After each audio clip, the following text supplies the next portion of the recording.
making with jive, boy. Sunshine. When it hits you, yes, indeed. Yes, yes, you shine. When it hits you, yes, indeed. Yes, yes. When it hits you, yes, indeed. Yes, yes, you shine. When it hits you, yes, indeed. Yes, indeed. Yes, you holler. Yes, One, two, three.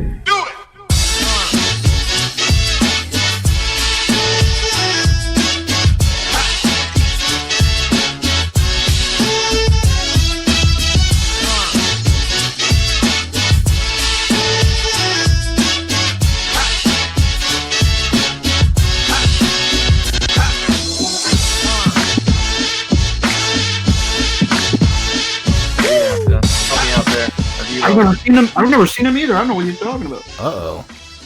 Hey. How's it going, everybody? What's good? We are officially back at it. This is not Boog Nice. Oh, no. Who is it? This is Colonel Crackers coming at you with the A.C.B.A. podcast, episode, what, 99? Am I right? 99, baby. 99. Man, that's 66 upside down. You know what I mean? 66. Execute the order. Boog Nice is celebrating his birthday early. His birthday is tomorrow. I'm celebrating my birthday late. My birthday was yesterday. Two birthday boys on the cast. That's right. One of them in spirit for now, because he is having some spirits with his family. Of course. Wow, what a line. What a fucking line. So we're here, catching you up. There's a lot of big news this week, so we want to make sure we get everyone abreast with what's hot in the geek world right now. Uh-oh. And, yeah, let's see breasts. That's right. Shout out all the breasts out there. Yeah, shout out to all the premium breasts out there. We're starting off the right way. It seems like, huh? We already went there. Like we can't go any further left into Crazy Town already. Yeah, we've already shit the bed. So today's good. Roll out the welcoming wagon. We're here. That's it. Welcome everyone. It's St. Patrick's Day weekend, so get turned if you haven't already. Oh yeah. Did any of you guys do any St. Patrick's Day stuff? I did not. I mean, I had my birthday and I sang a couple of Irish songs at karaoke, so that's good enough for me. Okay. a little whiskey in the jar and some U2.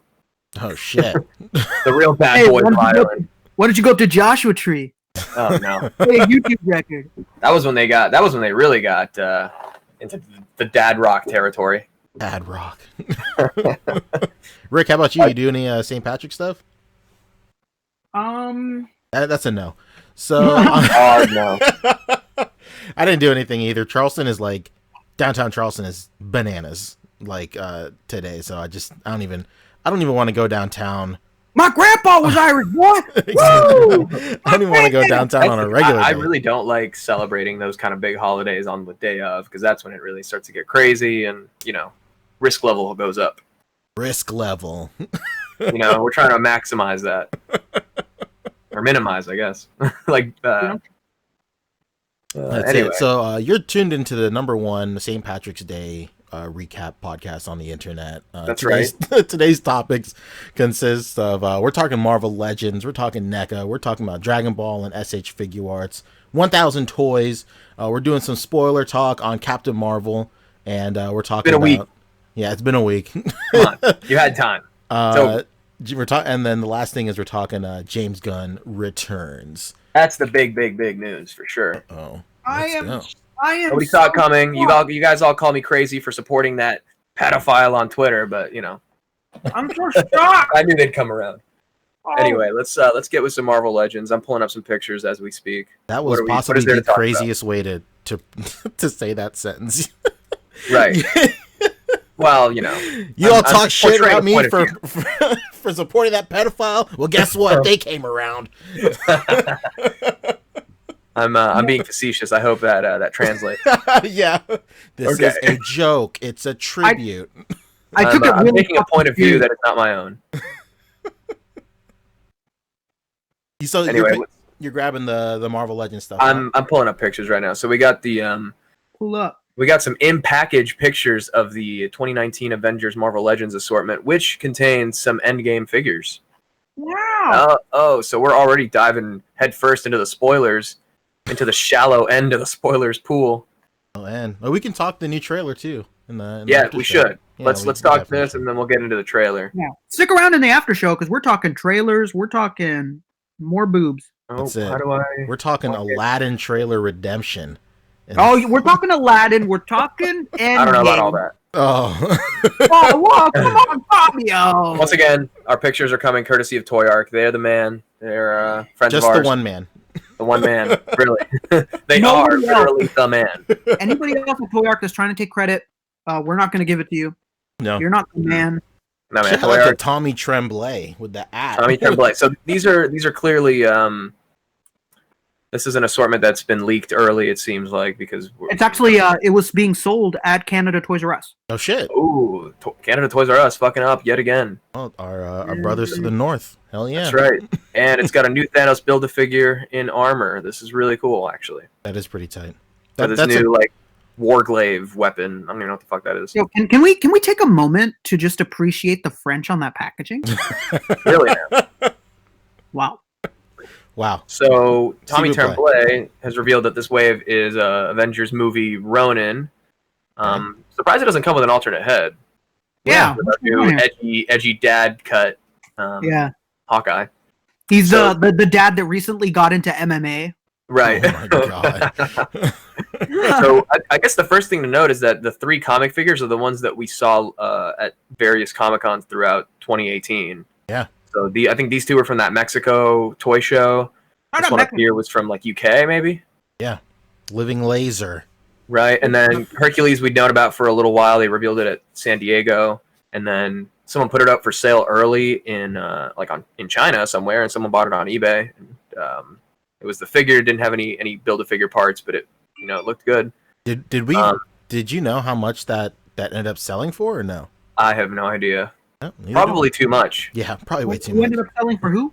If it's more than $20, Hercules. it was too much. Interesting. Oh, I like this Hercules logo they went with. Looks real 90s TV show. You talking about the auctions that were on eBay? Right. Yeah, they were all the same price. They were all like $40 some odd. Oh shit. All right. It's not too bad. Still They probably. were buy it now. Okay, Wow. so then the movie figures are Ronin, Captain America, and the new people are calling it the quantum suits. We'll see if that turns out to be true. Bobby is keeping it casual. I don't know. I've got egg on my face because I specifically said last time we talked that I don't know. I think the quantum suit thing is just for toys. I don't know if it'll actually be in the movie. Uh-oh. And then stupid me in the trailer, they're walking around in their quantum suits. Damn. Kevin Feige specifically laughing at Right. you. He listened up that week and he said, "Guess what? We're changing some scripts around because I don't want this fucking guy Fabio." I can't give him the satisfaction. It's a podcast where this guy thinks that we're not going to use these suits in the movie. Oh man, where's But- that? Where's the podcast at? I've heard other interesting theories about it too, so we can dive into that in just a Yeah, moment. we can put our 10 hats on Right. in just a moment. Finally, we can all pretend we're going to get our hair dried, you know. And then Ebony Maw, which everyone's been kind of waiting for. Yeah, I'm mega amped for Ebony Yeah. Maw. 100%. Yeah. Who knew that Hasbro would be closer to completing the what are they called? The Black Order ahead of pretty much any other team they've ever assembled. They love money. So Right. So that leaves just Corvus Glaive, which I'm Yeah. sure we'll get later in the year. His pre-order already went up in a Loki 2-pack on Target this past week. With Corvus? Okay, perfect. Yeah. That's cool. Shit. Hitting you hard. That's actually great because they're just reusing the Loki mold from Ragnarok and just painting it green, Makes sense. which is how he was at the end of the movie anyway. So technically, it's fine. So this is cool. This is what we like to see in a Marvel Legends wave. New comic characters or redos of past characters. Yeah. And then a splash of movie characters. None of this full movie, Black Panther wave, and none of this full comic 40th Spider-Man anniversary, wave. 80th anniversary Oh, of Spider-Man wave. Yeah. Harvey, if you're listening to this show, cover your ears. I feel like that's probably the best balance because that Kingpin wave was all comic figures and they were all trash. They were trash. They're garbage. So this is good because we can get some good key characters and then certainly characters in suits that we've never had before. And I'm sure we'll see this body mold again in the 2-packs that we talked about a couple weeks ago. Oh yeah, those. Right. It came with Iron Man and Ant-Man and a Hawkeye head. Oh, there we go. That's where we get the Hawkeye head. So There you you go. slap that Yeah. Hawkeye head from that 2-pack on this Ronin, and you're good to go. That's it. Wow. You Make know. sure you got a plug in Taiwan if you want this. Whoa, does he have this Ronin has like some kind of hand knife throwing? Oh yeah, effect? that's a throwing star. That's a throwing star effect. Oh, Basically, the that's- same one that came with a bullseye. That's actually pretty dope. What are the chances that everyone's gonna just army build this Ronin? Pretty high, right? Oh, really high. I think Yeah. Todd was saying that the bottom legs are T'Chaka. Oh, wow. Oh, smart. So what a move. That's got to be the best job it has, bro. Just figuring out how you can reuse shit without people realizing. It could be the best or the worst, possibly both on the same day. Seriously, that's cool. I'm glad they have that. I mean, I could definitely see this being used as our generic ninja moving forward. Hopefully, they re-release kind of this general thing as a movie or a comic hand ninja set. Yeah. Big shout out to that Citizen V that's gonna peg warm everywhere for years to Yeah. come. Certainly so.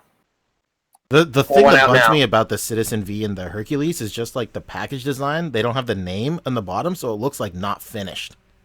Right? Yeah. Oh yeah. That is the smallest nitpick ever, though.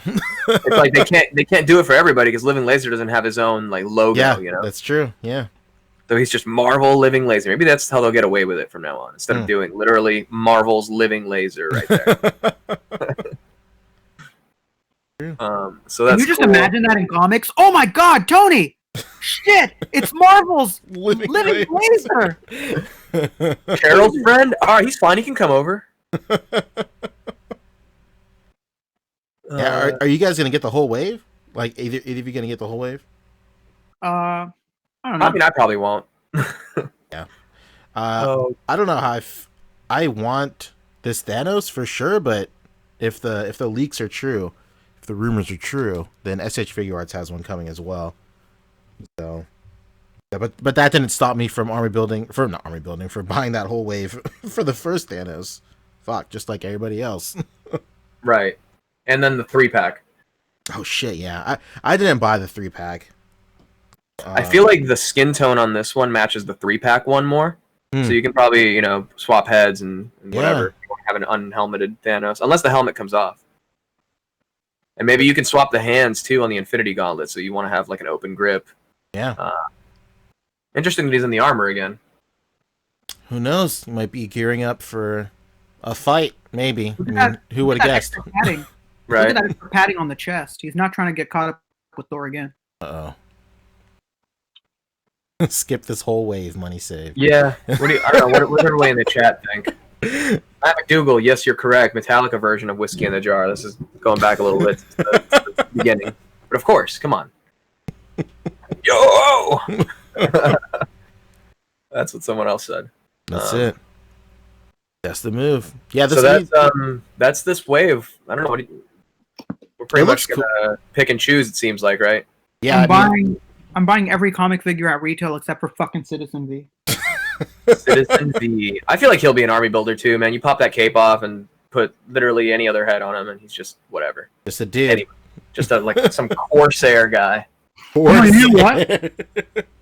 If somebody has the head casted, you remove those shoulder things. That's a Hellfire Club goons right there. Oh my Christ! Yes, there you go. Wow.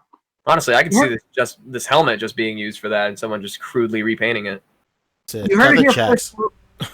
Hellfire, you heard it here first. Send me the checks. I'm on my Dallas shit. I want credit. I want the check. I want the recognition. I want the star on the Walk of Fame.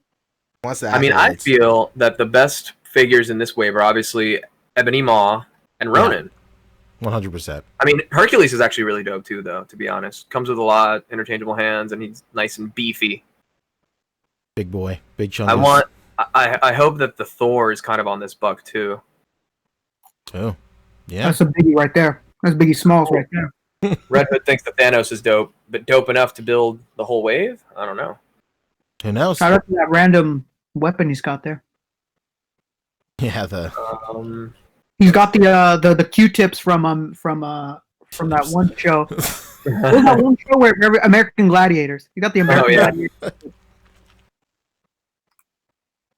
looks. I mean, it looks like the propeller to a plane. Yeah, right. He ripped off a Quinjet engine. Basically. He's Yeah, a people big are saying they'll chungus, skip though. on That's a big Cap. beefy figure. Yeah, who knows? All right. So let's move on, shall we? Yeah, next up is NECA. All Once right, I'm again. gonna go pull up their Twitter because they got some hot stuff in the works. Shit. Give us a preview. What's Give us a up, preview, Fabio. What's been going on in the world of NECA? Well, everyone should be finding their TMNT 2-packs at Target now. I mean, that's all over their front page. First of all, Oh yeah, they're everywhere over here now. yeah, I've seen people finding stacks. Seen people finding none. I've found empty shelves with the price tag on the shelf. So I had just missed them. Yeah, well, But, he took the propeller off the Thanos copter. Yo, fuck up, man! Wow, That's the reference everyone was waiting for. There we go. it was on the tip of everyone's tongue, but we couldn't get to it. And I know, right? So these Ninja Turtle 2-packs, are they in the NECA section or are they in just the regular toy section? They're in the of other NECA Turtles? section. I mean, unless your Target's stupid and they put it in the toy section, then yeah, it should be out by like the Funko Pops, by the movies and stuff. That makes sense. Yeah, because I can Yeah. never. I have still yet to see them. That's basically the loophole for yeah, why that they makes can sense. have the turtles at retail. Does make sense. And then at the same Christ. time, the GameStop turtles have been out for a while, so you should be on the hunt for those. Should have long been on the hunt for those. I believe this stuff goes a while back. Yeah, they haven't really had any reveals, so to speak, since Toy Fair. But if you're looking for the quarter scale, what's it called? Foot Soldier.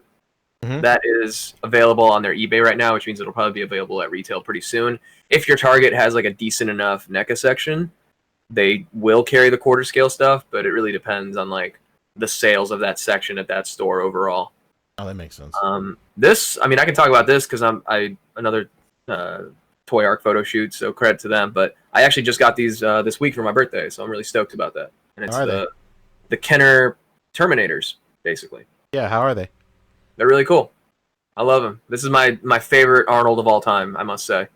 Oh man, I mean, Toy Art kills it with the photos, so like shout out. But like, this is just the perfect Arnold to me. Very Pink nice. shirt and all. I don't care. Oh, Just You know, sleeveless vest, fucked up face. The power arm. You can swap on a regular arm if you want. The plasma describe your rifle. perfect date. This is Basically. him right here, man. This I is spent all a morning. Terminator to me. I spent all morning watching Arnold movies. As a matter of fact, Oh yeah. I did. I watched. I watched some. I watched some B-list Arnold movies because I don't know. I was just in that mood. I watched Eraser. I watched. I watched Sixth Day. I watched. Yes, I love that one. I watched End of Days. Yes. I actually watched Total Recall just a couple weeks ago. Hell yeah! I love that movie. Oh my So god. good. One of the It best. is. It's so like on first time watch, it is not the movie you expect it to be. No, absolutely not. It's so good, When are we gonna get some Total Recall figures? dude. I would love Watto. Oh Yeah. my god. I'd love Hank Schrader from Breaking Bad in his like mutant makeup. Yeah. The Running Man, Cerrone Games Go just mentioned. That's a great one too, man. Hell yeah. All classics. 2 weeks. But this is just the most '90s Terminator of all time, right? Yeah, here. The 100%. picture, everything. What's crazy though is that if you had, this is based on the Kenner toy, which was, the Terminator 2 Kenner line, but then they re-released it as the Terminator 2 Battle Across Timeline, and they sold it at Universal Studios, and that was the one I had, but it had the gray shirt. Otherwise, it looked exactly the same. Oh, cool. So what I'm gonna do is get another one and just swap on a gray torso and have Yeah. both because I'm disgusting. Oh, it's as simple as that, huh? Just swap Yeah, out the dude. torso. Yeah, just hit up the crotch section right here and the torso, and then Cool. pop it off, pop on the new one, swap on the arms. The arms are actually a really easy swap. I've known about this Terminator swap for a really long time, so I'm glad they just kind of did it. I actually made a custom of this like years ago. Yeah, you're pretty well versed in NECA customizing and like pit bashes, huh?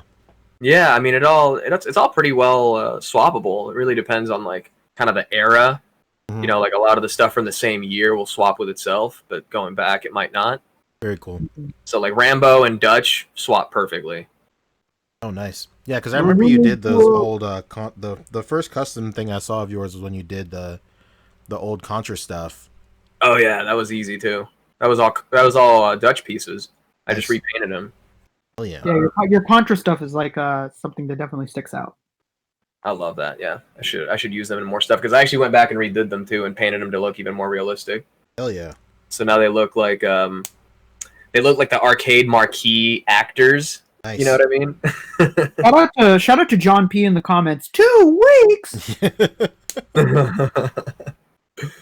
Yeah, so shout out to Toy Arc as well because they're killing it with these photos. And then I also 100%. got this. That was the Power Arm Terminator. And just yesterday on my actual birthday, I found this at this crazy store in Santa Monica whose name I've forgotten. Something Puzzle Zoo. Okay.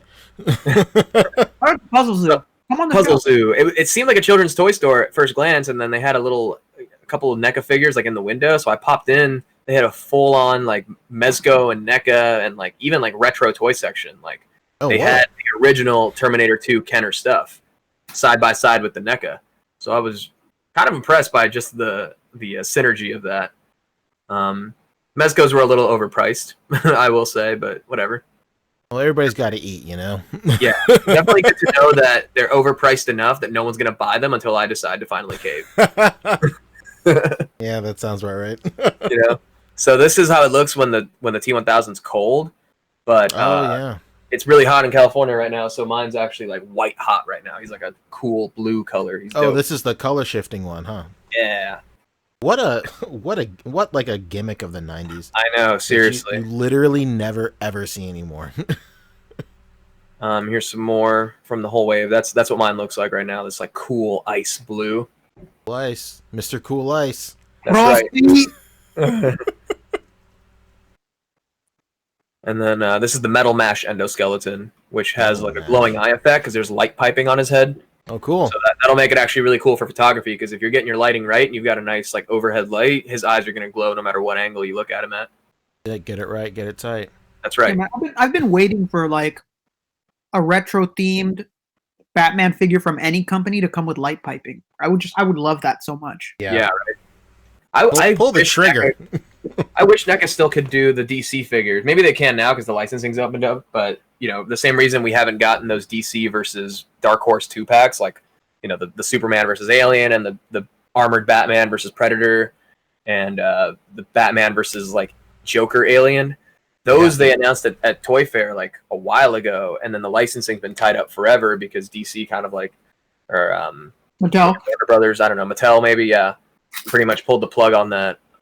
So now we are getting them released, but they're going to be con exclusives. That's been confirmed. Hey, you know that's going to be a good question to ask. If now that they've moved to who the fuck they moved to, a Spin Master?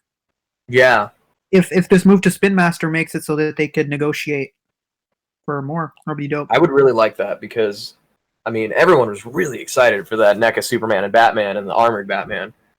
And then just getting them with a cool new Predator and Alien, it just kind of seals the deal for like literally anyone who's collected NECA in any capacity. So that's cool. Unfortunately, it's going to be con exclusive. So back I to square hope, one.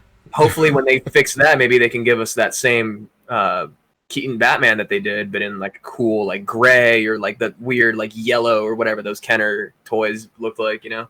Do they have to your memory, do they have a body that is a tuxedo? I would love a Bruce Wayne figure from them. Oh, what? Bruce Wayne? Yeah.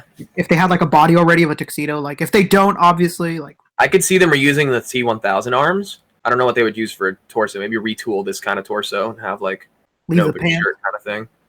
leave the pants there, you know. Yeah, the pants for sure. Different belt or different crotch piece. Come on, Randy, let's do it. Honestly, I would love it, man. I would love it if they did a Kenner quick change Batman where you snap on the armor pieces and then you take it off and he's got that sweet turtleneck. That would be so cool. Yeah. Hit me with the fucking Michael Keaton turtleneck. Yeah, they could do. I mean, technically, they already have the Michael Keaton head sculpt under the mask. Yeah. And then McFarlane, actually, yeah, that's the thing. McFarlane has a DC license. Thank you, Pure Profit. We forgot about that. McFarlane has the DC license now, so if anyone's going to be doing these 7-inch scale, you know, highly detailed figures, it's going to be them.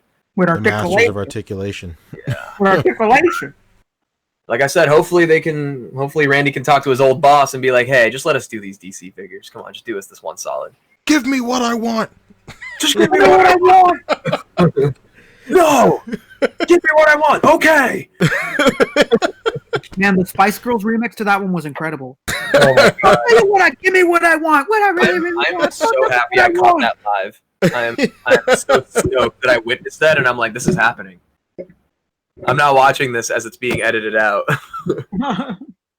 When did that air? Was that recent or? That was last Monday. Oh Or shit! this past Monday, I guess. Give me what I Okay. want. I haven't. My history with WWE is so sporadic. I had no idea how old that clip was. Oh, man. I'm stoked though. Is this what you want? He got what he wanted, didn't he? And we'll get to that at the end. Hey now, Jesus. Damn. Master of All right. segues. pretty much. So I think that's about it for NECA, unless somebody in the chat wants to remind me, and then we can riff on that. But it seems like Cerrone Games Go real quick just said that he hopes they do a classic Blade Runner Harrison Ford, and unfortunately I don't see that happening because nobody bought the 2049 figures. Sorry. Yeah. When my Toys R Us was closing, the only thing left in the NECA section were those figures. God damn. I'm telling you, man, like people complain because like they don't get what they want, but like, you know, like Batista does. But but you gotta support these companies you gotta support the in line. their steps to give you what you want. Otherwise, you're not gonna get there. Like I supported the shit out of the Planet of the Apes line, That's you know, true. half knowing that it would fail, and it still led us to get, you know, some good releases, and I still have a nice Gorilla Army, so I'm still happy about it. Yeah, thank Fabio for that, everybody. He carried that Thanks. line on his You know, back. you're all welcome. Honestly, I was just thinking. Anyway, one man can only do so much. That's it. No one watched Blade Runner 2039, Damn. 2049. You fool! Come on, Jonathan. The team on his back. Family Treasures wants to know when Bob Ross dropped. It has not dropped yet. It was revealed at Toy Fair. Should be out in the summer, in the next probably 2 to 3 months. Get ready for those Bob Ross Deadpool mashup pictures. Oh my god, yes. You know what's crazy is I have the shrunken down version of the quarter scale Deadpool, and it's way too big for the 7-inch figures, but it can easily fit with those Golden Girls and any of the 8-inch retro stuff. Nice. So yeah, that's certainly going to happen. And that's the line Bob is coming in, right? Yeah, he's going to be 8-inch retro. Same with Ace Ventura, which just dropped. Oh, you know, actually, the big news that just dropped is the backdrop that we see in this photo right here. Shit. Is NECA actually officially released the diorama backdrop that's like Bio it's the boy. Ninja Turtles version, but it's a repainted retail version. It's got a reversible backdrop, so you can have it either daytime or nighttime with the skyline in the back. It has, you know, no Turtles related graffiti. It's more generic. So I think it retails for like 100 or 110. The everyman's Dia. Exactly, man. You could easily you put these things back to back, you got a full building, honestly. You get a stew going if you got a couple That's of right. these. Yeah, Friday the and 13th. Roy Hobbs is coming. I don't know if you're talking about the 8-inch retro version. That's probably coming before the sculpted one. you know something to note about that diorama is that people have been asking if it's worth it, et cetera, and many diorama builders have come in, like Chris Lyons and Alex and Al Figures. A lot of guys have been coming in and saying that they not only do they think it's worth it, but a lot of people didn't also know that diorama is heavy as fuck. It is. Yeah, it's big, man. It's a big chungus. Yeah, it is not like a piece of paper almost. Like you're not gonna get it and think like, man, this is basically cardboard. No, this shit is heavy as fuck. Oh man, it's pretty much made out of the same material that a lot of like the Diamond Select backdrops are made out of. Yeah, like the Gotham one specifically. Like Exactly. Yeah, it's pretty much like that, but you know, huge. big. Yeah. It's big, man. I have the Turtles one. I already have the space carved out for the other one. I'm just waiting for it to show up. Here we go. I was trying to find a Shit. picture of it here. Awesome. It's called the Street Scene Diorama. Shout out to the street scenes. Yeah. Street team and the street scene. Give me what I want. You can put stuff inside of it too, man. Like you can have like a light in there, and you can actually see inside the little window. Like this thing is really worth it. I'm really glad I got the Turtles one because now I can get this one, and you know they're different enough. But honestly, if you have a couple of these, all of the panels where the windows are, I'll swap out. So you can put this door right here up on the top left if you want, or on the bottom left, or you can change out the air conditioning unit to be like over here down on the bottom. Like you can do anything, man. You could even make it look like it's destroyed because the way the bricks are assembled, they're kind of like staggered. So it'll look like, an uneven crack in the wall if you want to make it look like something busted through. It's really versatile, man. Yeah, I think in terms of it being worth it, if you don't have if you're not like well versed in customizing or building dioramas and stuff, and you just like this design, it's totally worth it. Of course. Mm-hmm. Like, could you pay a gifted, artist to make you a custom piece to make you a custom piece that looks like this and better? Of course you can. But like, if this is up your alley, then for sure, dude, it's worth it 100%. This really sits great on a shelf too. Like, I have it on top of my Detolfs, and it's perfect. Nice. It's just the right width to sit on top of it. You got the right width here. Detolfs, actually. Yeah. Coincidence? It I think spreads not. across 2 Detolfs really evenly and really nicely. Wow. So, and again, you could also get 2 and have one. If you look in the top right, it's nighttime. On the bottom left, it's daytime. Well, definitely a good Covering investment. both hemispheres. For sure. you're blowing The my other thing mind. you might want to complain about is the sidewalk, because it's rounded on the same corner. I kind of wish they'd had it like, Sharp. squared off on both sides so that you could put these side to side. Together. Yeah, that'd be really dope. But We really that want also to makes put it so you can together. put them back to back, and it looks clean too.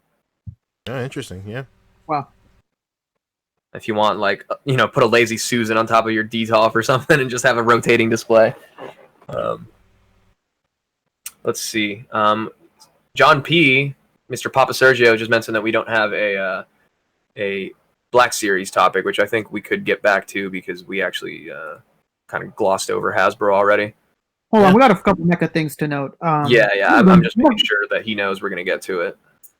One of them coming from John Papa Sergio. John, just think this does not feel like cardboard. You if you bought it, I think you would like it, John. I mean, It's not a Johnny 5. Yeah.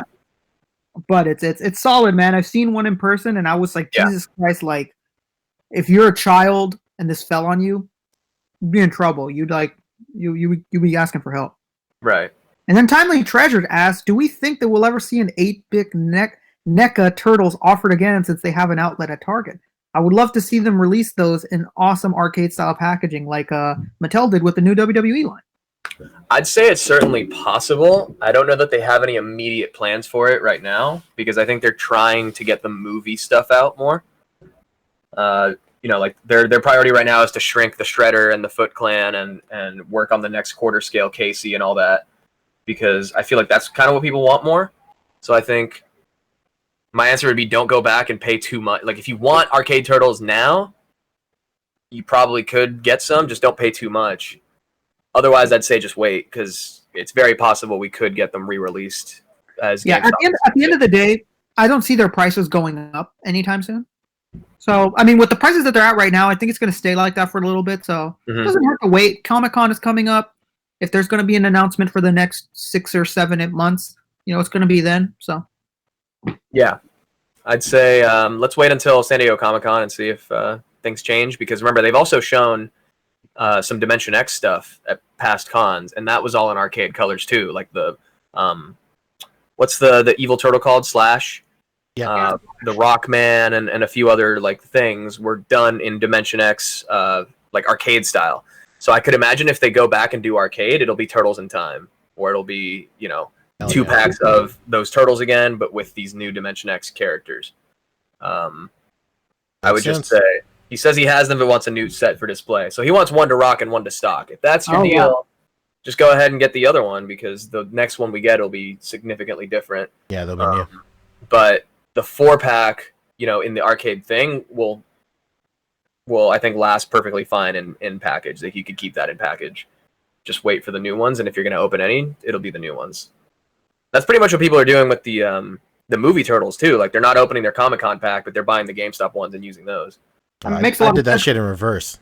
I'm also pretty much doing that because I wanted my Turtles from Comic-Con to go with the diorama. Like, it would mentally disturb me if I had the Comic-Con diorama with the GameStop Turtles. I love that GameStop Turtles packaging too. It's very nice. Yeah, for sure. I mean, it's just like the quarter scale one too. Yeah, for sure. April O'Neil, yeah, certainly. Taka and Rezar, I would imagine we will get, which are basically Bebop and Rocksteady from Secret of the Ooze. You think that we'll get a Pigeon Pete? I don't know about all that. God. I don't know. Honestly, the way NECA kind of is, they'll live in the movies they like for as long as they can and milk them before they start reusing molds for the shittier movies. Like we probably won't get TMNT 3 in like samurai armor until That's what I'm like, waiting for. Exactly right.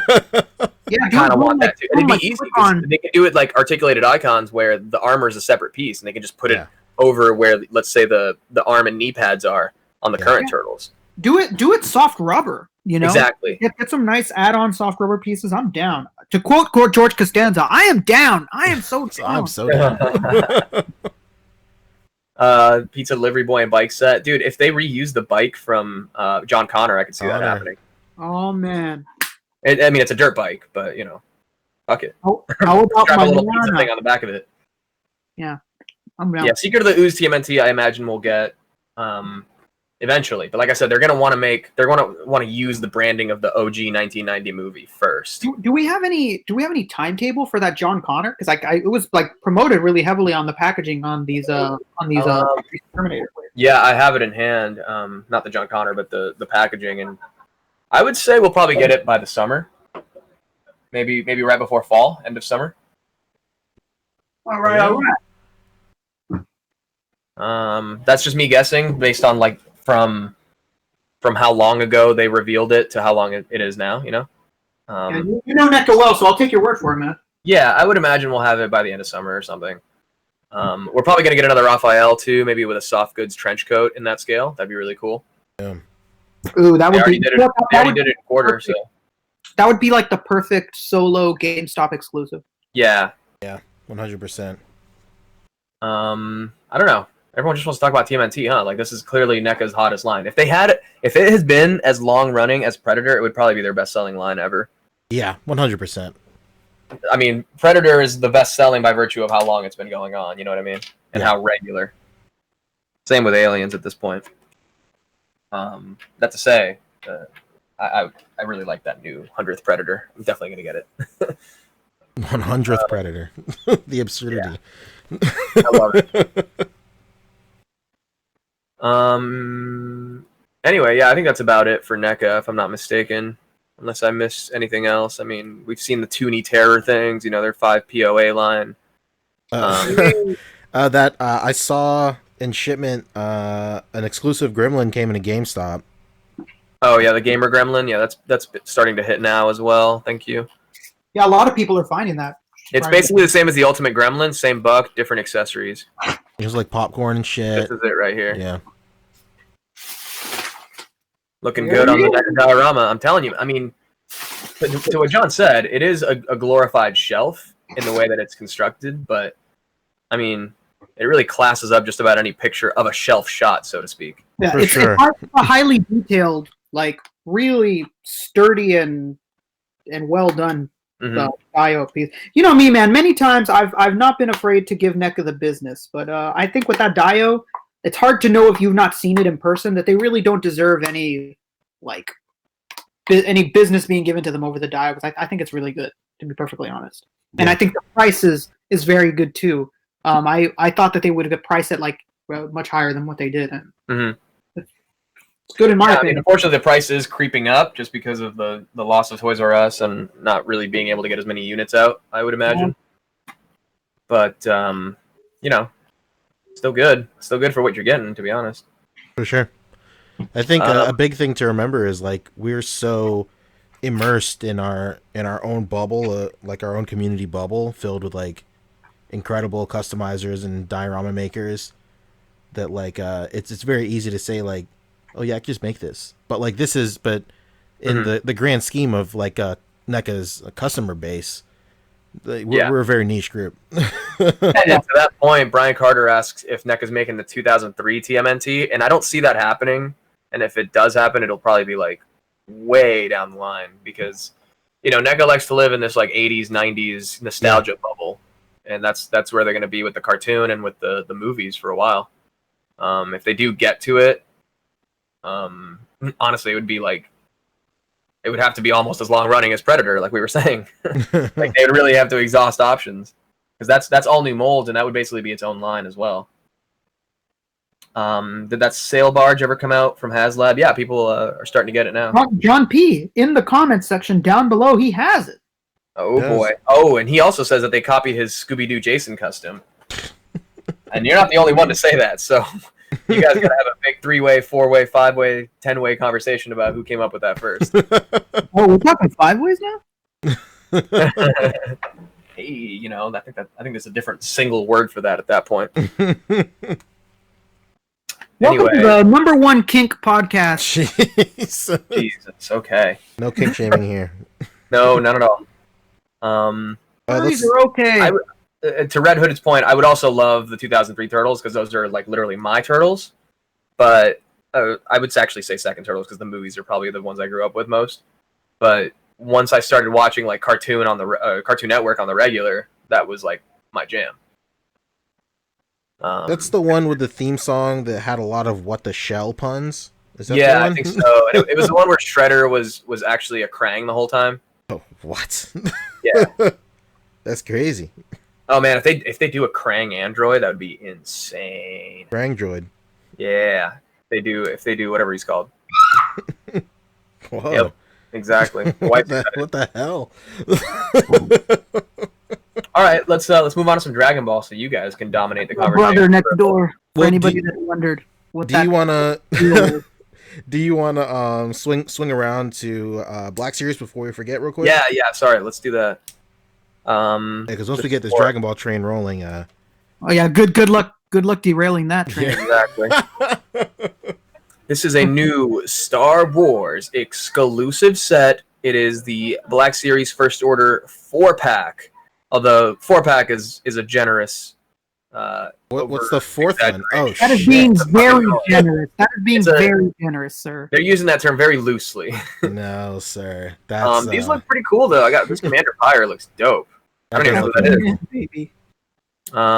So it's a 4-pack, let's say. It will be exclusive to Disney parks, Oh, and it'll likely coincide with the new launch of the Galaxy's Edge park, which Yep. is launching at like Universal, I think, in August, and then a month or two before that in here in California. I don't know. Al Chang's probably listening, and like he's the Disney guy. He can let us Yep. know when that's Yeah, actually. they're opening it up early. I think we get it in July. Oh, nice. That is Yeah, going to be they'll the open- most packed thing on the planet. That's the time to go visit the rest of the park. And they did it. Yeah. They did it on purpose. Because they we get it here in California 3 months ahead of time that was estimated, and they announced it right before their new subscription for yearly pass opened. So like it's just like they purposely were like, hey, guess what? The new pass is about to open, and we're gonna open this early too. Bye. how much are year passes now? 1,000? Yeah, that's what I've heard that like for a while, like yearly passes have gotten so expensive to the point where they're just kind of trying to get you to like, please nobody buy this fucking yearly pass Yeah, because we're losing money on. if you live in California, which I'm sure people know this, but California is next to Texas is the biggest state. There's almost no reason to not buy the yearly pass if you go with a family more than once to Disney a year, Exactly. because it costs Yeah. so fucking much to go for one day. If you go Oh, yeah. more than 2 times, just buy the fucking pass. This would kind of get people to go, though, right? Would it? This will definitely drive up. This is going to get scalped to hell. I can assure that. It's no Princess Unicorn. That's true. Yeah, I can see that for sure, Fabio, with the entrance fee and all that shit. Yeah, Yeah. I can see that. It looks cool, though. I mean, really, the only new thing is well, nothing. Actually, Nothing. Absolutely nothing. it's a new Kylo. He's got 2 sabers, you know, with the blades and depowered or whatever. And then this looks like the Rhino Trooper repainted. How Mhm. dare you? That little droid is new. Is he? I highly doubt that. I feel like it came with like No one one. of the Imperial officers. John P, you're really knowledgeable with the Star Wars shit. Hit us up in the comments. Let us know. School us. Am I wrong? Is he wrong? Are we both right? Yeah, John P is also right. This is a Rogue One design, and these two are sequel series. Yeah. So They're what really happened? running out of ideas, huh? I mean, if anything, this is honestly meant for somebody in the park. Yeah, in that's the park. like, ooh, a Kylo Ren figure. Oh, boom, Fabio, boom! It's a brand new little figure. Oh boy, no. Oh man, I hope you like that pie on your face. Oh man, look at me. I'm really hurt by that one. Bobby's gonna have enough eggs to make an omelet soon. Shit. Sorry, man, I didn't mean to break your heart on your birthday. That's what smells so good right now, actually. Omelets. And thank you, John P. again, because Shredder was not a Krang in the 2003 TMNT. He was an Utrom. What the hell is that? Shout out to the Utroms. Shout out to the Utroms. That's crazy. Red Hood wants to know if anyone wants a Savage Opress Black Series. That's going way too deep Star Wars for me. I go about as far as Asajj Ventress, and that's it. You know, one thing that we didn't discuss here yet with Black Series either is that we've had a couple people, I think mainly Dave Bronx, found General Grievous already. Hee. Yeah, he was and all around the area. Some real Michael Jackson stuff, you know what I mean? Yeah, he was giving us some heavy hee-hees. Yeah, That carries a different energy now, unfortunately. Yeah. This is, maybe we should get off topic with that one. Maybe he's not hee-heeing all over the place. Yeah, he found that Grievous, so. I don't see the new they're talking about Mace Windu. I know people are starting to get that in hand, but I don't see any like new wave stuff. So correct me if I'm wrong there. It's not a closely guarded secret that we are not the best Star Wars source. Yeah, this is once we get the Discord thing launched up, we'll be able to get John P in here and he can school us. Yeah, for sure. Yeah, starting episode 100, by the way, get ready because Discord is a coming. It's a coming. Yeah, it is a coming. All right, boys, why don't you take it away with a little bit of Dragon Ball? Take it away, George. God, well, buckle lip, buckle up. Buckle lip. Fabio, can you buckle lip, please? So there's a we speak. Be right back. Yeah, there we go. So if you've had your finger on the pulse of Dragon Ball news over the last 2 weeks, there's a lot of shit to discuss. 100%. Rick, you're pretty stoked, are you not? Oh man, I mean, let's just say yes. Okay, so there's a lot of stuff to talk about. There's like new SH figure arts. There's like a new line coming from Bandai America, new Demonical Fit stuff. You're talking about that small scale line? Yeah, so we're gonna tackle that first. Oh boy, Oh, man, I can't wait to talk I have no about idea where to even look for that. I got it. All right, man. So I'll keep hold of the chat over here though, just there for you us. go. Boom. Please, yeah, monitor the chat. Let us know what John P has to say. I mean, Samarado already thinks that Demoniacal is going to have a great year. Those Kamikaze Ghosts are going to kill his wallet. Oh man. All right, so this right here is that new 5-inch line. Looks weird, but they're not for us. They're for kids. The articulation looks pretty nice. Looks better than Dragon Stars. Yeah, we got single joints on knees and elbows. Yeah, do whatever you want with that, but it has an ab crunch, but Demoniacal Fit does not have an ab crunch. It's like so strange. Why? Yeah, it's like they were pitching an idea like, hey, let's make a smaller scale line. Let's do a couple things that you guys don't do, but we won't do the things you do. And they're like, oh, sick. Yeah. So basically, there's no way to make them happy. Exactly, man. It's crazy. It's unbelievable. So we got this Vegeta. I will say the head sculpt on this looks really, really nice. But yeah, looks better than Dragon Stars. We were talking earlier, but I think this head sculpt is reused from just a band, something else from a Bandai line or something. Damn, we talking Kid toys? So yeah, like these look, they're weird. Who knows? This Goku kind of looks a little hunched over and freaky. This is like the middle ground between. It's like Shoto and Dragon Stars like just got together and had a regrettable one night stand, and here we are. Unfortunately, I wish they looked at their parent company in Japan and were like, yeah, you know what? We should do what's successful. I think I'm definitely there with you, but like there has got to be that is the simplest answer, is it not? Like there has to be something else something else happening behind the scenes where like that can't be in the stars. Like Yeah, like Bandai Japan has to be like telling these dudes like, you nah, gotta do man. your own shit. Like, no, you know what? I like this figure. Take away these 2 pieces of articulation, and then we'll let you release it. Like, oh, okay, sick. Yeah. And then that's where the ab crunch went. That's where like the head movement went. So Thomas says Goku looks hella thick. Does he? I'm dummy thick. Fucking stupid. I can't fight Broly today because my thighs are too dummy thick. I'm trying to sneak up on Broly, but my ass keeps clapping and alerting him.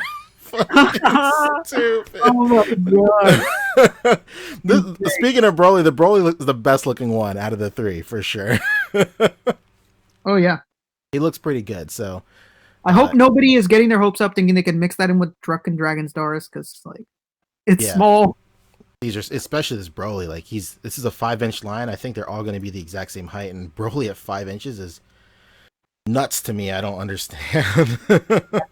Broly is meant to go with your Shotos. Yeah, that'd be a pretty cool mix up for Shotos. For Photo Combat last year, as a matter of fact, I did some multi-scale displays with SH Figure Arts and Shotos. So there's definitely some usage for these 100%. And it looks like they pose okay. Like, oh yeah, even with the single joint, look at the knees. That's not bad. Yeah, you get some nice range of movement. So it is what it is. At the end of the day, like these are for kids, man. Like they're just some kid. Like you walk into a store, you buy an SH Figure Arts for yourself, and you buy a one of these for your young son. Whatever you want to do, Little Timothy. That's my darling son. All right, so next up, we're going to talk, Demoniacal Fit. This is really Mad Marco's profile. So I think, I could be wrong, but they posted on their website, like, the difference between Really Mad Marco and Demoniacal Fit. I don't know if they're the same person, but there is a difference between these two. But they seem to be working together. Who knows? I could be totally wrong. Take this with a grain of salt, but that was just something worth mentioning. They showed, first of all, he did some updates. He's updating us on the Spirit Sword for their Vegito 2.0, which is pretty cool. Yeah, shout out to Red Hood. Is Boog here? No, unfortunately. Boog there. Oh, did you laugh again, Poncho? That's it. I hear him back there giggling. He's laughing back there. So great. We're trying to bring him in for the hot tag at the end. Yeah, 100%. Roman Reigns. So they haven't really shown much more of that Vegito 2.0 in terms of the body, but they did show off this energy blade, and a lot of the buzz around the internet is like, why are you showing off the energy blade when, Bandai already has a perfectly nice energy blade that comes with their Vegito already. So pretty strange move, but I think whatever, it's cool to know that he's still working on it. Next up is this Gotenks Ghost right here, which is super tight. Yo, sign me up for that fucking Gotenks Ghost. Yo, shout out to me in the comments. Is this going to be like the Cybermen where it's like a 3-pack? I don't know. Hopefully that's the move. I don't see, like, in the climate of what it is in terms of third party with Global B Toys putting out a 3-pack of Cybermen. If Demoniacal Fit did not put out a 3-pack, it would look really dumb and really stingy on their part, unless they're like $10 a piece or something like that. Mm-hmm. Because that 3-pack was a genius move on their part for Global B Toys with those Cybermen. So hopefully we get something like this. I mean, if you want to get really nuts, let's get nuts. If you really want to get nuts, canonical wise with these ghosts, you could army build like 100 of them. But I think the general consensus is like between 6 and 9 or 6 and 10 will be. I find it's always best to have like uneven numbers: 3, 6, 9, 12, 15. 3, 6, 9. Damn, she fine. Exactly. Get a low. Exactly. I have 25 Gorilla Soldiers. Whoa. That's a molly. He's I mean, for me, it's just easier to have them on a shelf because then you can put like one in the middle. Unless you have like a general of some sort, then you probably wait, want. wait. Did you just say you're gonna put a monkey in the middle? I'm like H&M. I'm the coolest monkey in the jungle. Oh my god. Oh my god! Oh, I think it's Oh, socially acceptable to say that now because I heard a song that had that in it as the hook, so it's cool now. oh my god. Thank you, H&M. You know, they're like the Antword of their time. Jesus Christ. Let's keep it moving. So, and then the big news from Demoniacal Fit is, oh my god. Here we go. Rick. Vice Captain. Special Force Vice Captain. I can't believe Here it. we go. This is where Shorty really thicker than a Snicker. Exactly.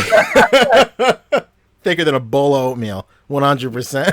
Look at this. We got a big old bowl of brown sugar coming our fucking way. Hot tamale face. He's sweating. Oh my god. He's got big thighs. He does. He tells And no it's lies, big lies. for sure. Yeah, a lot of people are bugging about the proportions. Proportions are a little weird. Let's not get it twisted.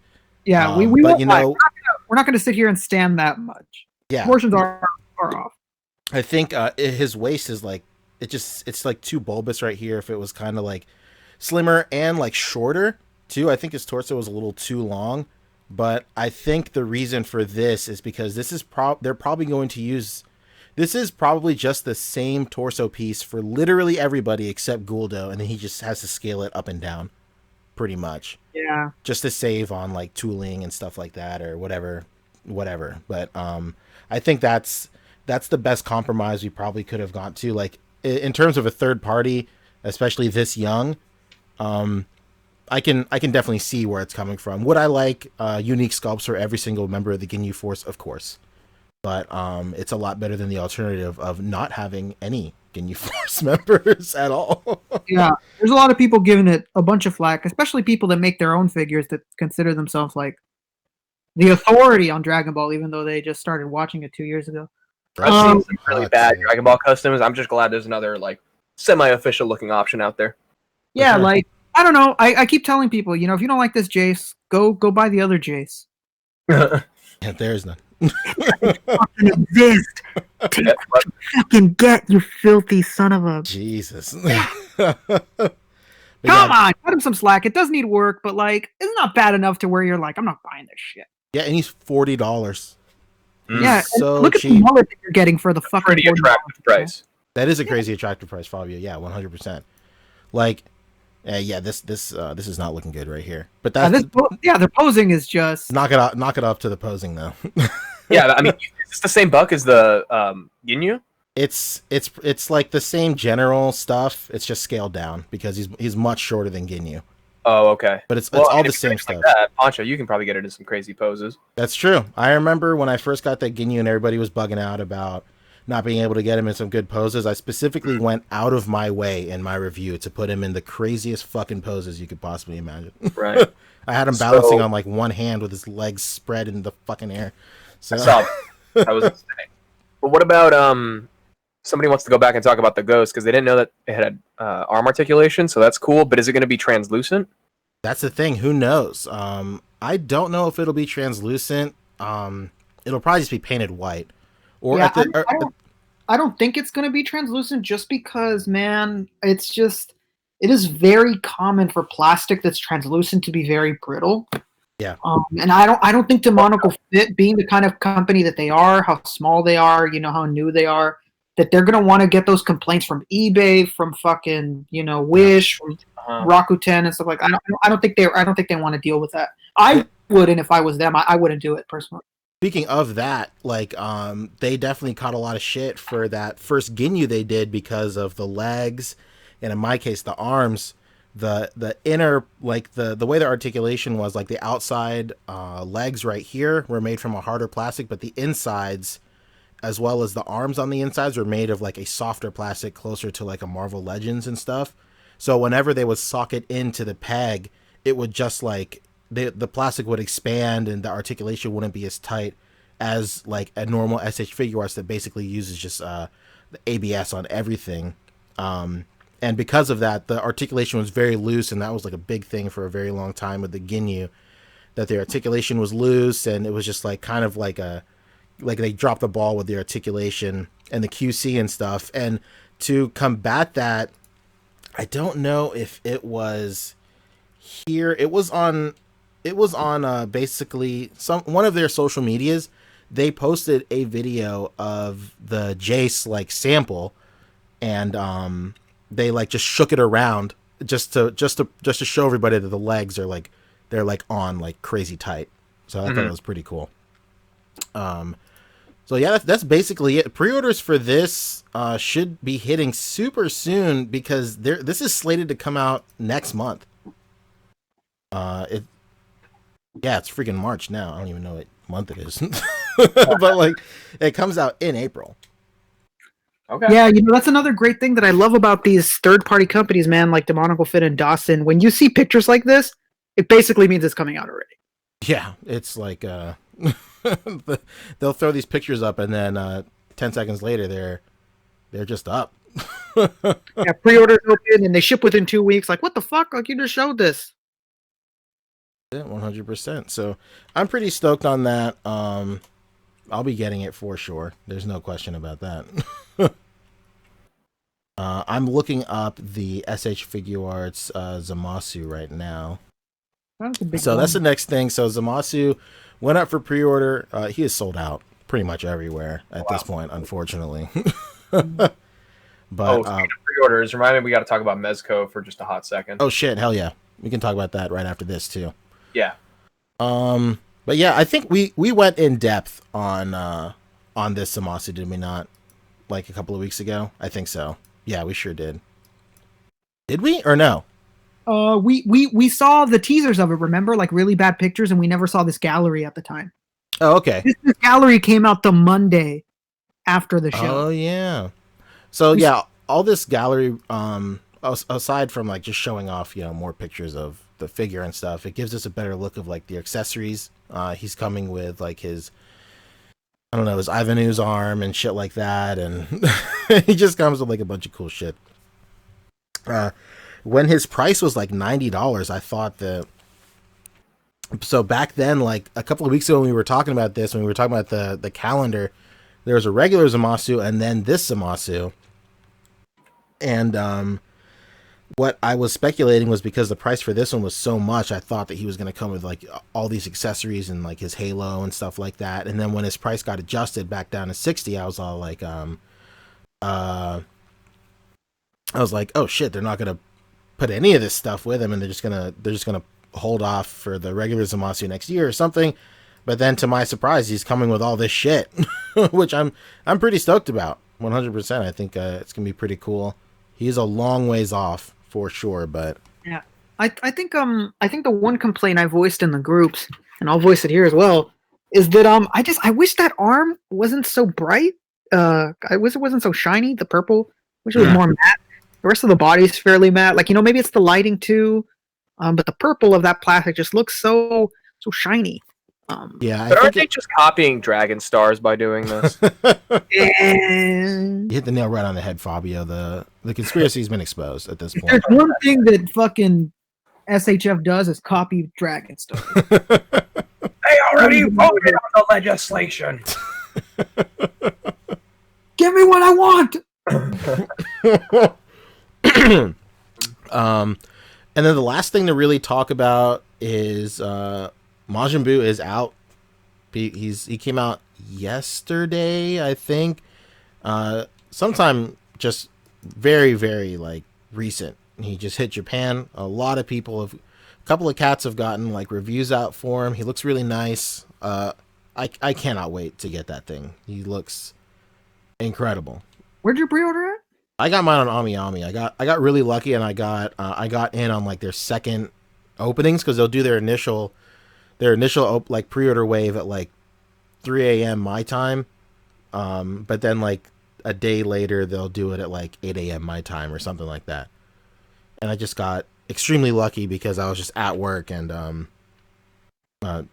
was just wasting time. I was just what do you call it? I was partaking in time theft and just on Ami, and then it was just time thief. time thief. And I was Yawning 6 seconds. And he was up, so I was pretty excited.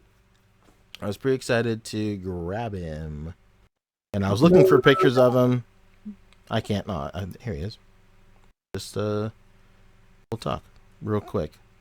Well, I mean, Also, while you're talking about Boo, I'll bring up that there's this YouTube channel, which, by the way, I do have great respect for this channel. It's that Mexican review channel that always gets the SHF early. I think they're called Annie Mexico. Out of the box, baby. I fucking hate, I just hate that their name for that show is Out of Da Box. It upsets me every time I see it. It's like when you have that white friend that always introduces himself like, "What's up, my ninjas?" Oh my god! That's I don't know. I just wanted to add that in. But shout out to Annie Mexico. I just wish you'd put just the, Let me know. Get back to me. We'll talk in Spanish. Please just put the. Your Rick, friendly neighborhood Uncle Rick. did you got a boo, right, or no? Dude, not only do I have a boo, but I ordered a second one for someone and I can't remember who. It's me. Oh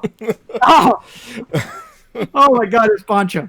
It's me. So I don't know why I thought, man, was it Wisman? Was it I was sitting the other day and I was like, it's not Pancho, because Pancho would be on my ass. He'd be like, "Hey, wait, did that fucking pre-order come in?" Did it come in? Yeah, it's I got hit with the notification to pay for it. Oh shit! I'll send you the fundage, baby. Oh Baby, we'll get it right. Figure it out. Yeah, hold on. I think we got time until we have to pay for it. So Oh, tight. I'll let you know whenever it tells me it always tells you now. Thankfully, in the thing you must pay before fucking 3 months from now, or you're out of here. That's true. That'll be it. Yeah. So yeah, that basically does it for Dragon Ball stuff. I just had one quick little Mezco mention, if you will. Mention. Oh, I think we're reaching at this point. reaching. If you put a pre-order in for the Sovereign Knight Onyx Edition Batman, which was the Batman Day Mezco Direct exclusive, almost a year ago now, you should have got the processing notice this week, and you're going to get charged for it, and people should have it in hand by the end of this coming week. Hell yeah. Yes, sir. Let's hope it gets sent to the correct address this time, and some guy named Paul doesn't pick it up. Shout out to Paul, because we're fucking watching you, dude. Where are you, man? Paul, where the fuck are you? Paul, are you here? You got the eyes of the nation upon you, my friend. I'm sure he's doing just fine. We're counting on you, Paul. Come on. So this one has a lot of stuff that it's basically pretty much a lot more like the PX version, which has kind of the armor pieces and the yellow thing, but it's like gray and blue. I feel like the design of the suit is a lot like that, just all black. Whereas the Sovereign Knight, as we've seen, has changed, but had more of the lining on the suit rather than armor pieces, So I'm excited for it. I already pre-ordered it. I'm just excited to get it. Oh yeah. Oh, yeah. It might be the only Sovereign Knight Batman that I pick up. I'm not sure yet. Shout out to Mezco already shipping out some people's blades. That's pretty cool. Yeah, there's a lot of stuff processing at the end of March from Mezco. Blade, like you mentioned. I think this Batman.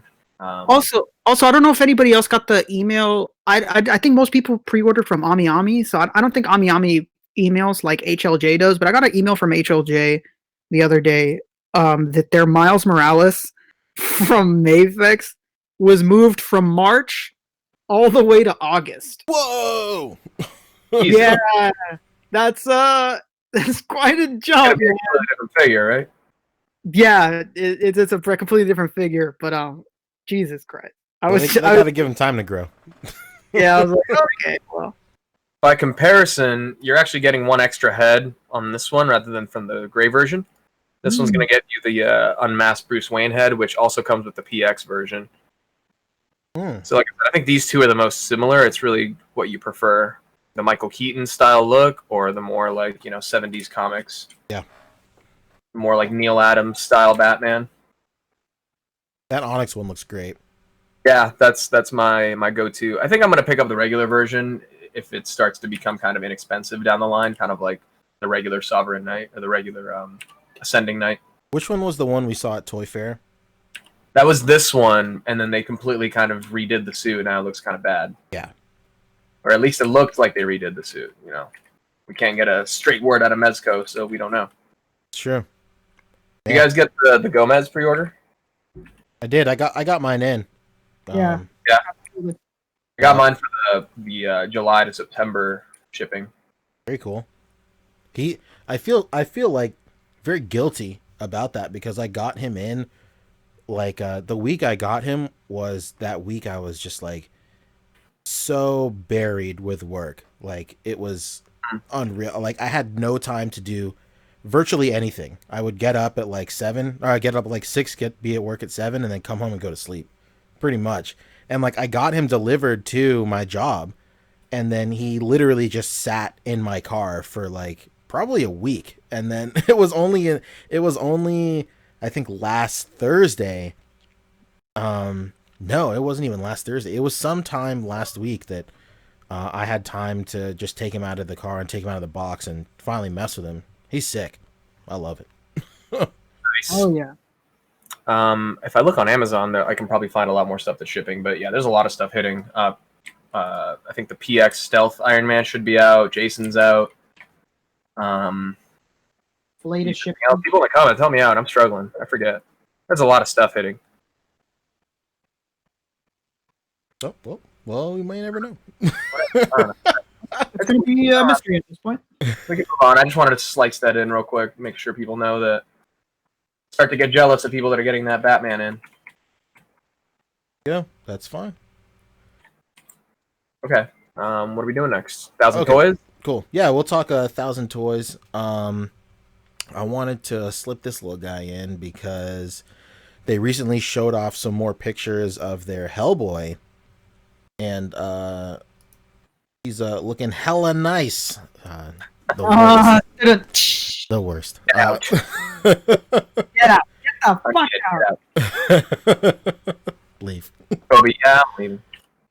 But yeah, this it just keeps on looking better and better every single time we see it. It just the bar just keeps on raising. Like I don't know, man. This guy looks really good. Yeah, that looks. That looks really cool. Here's a shot of him without his little shirt on.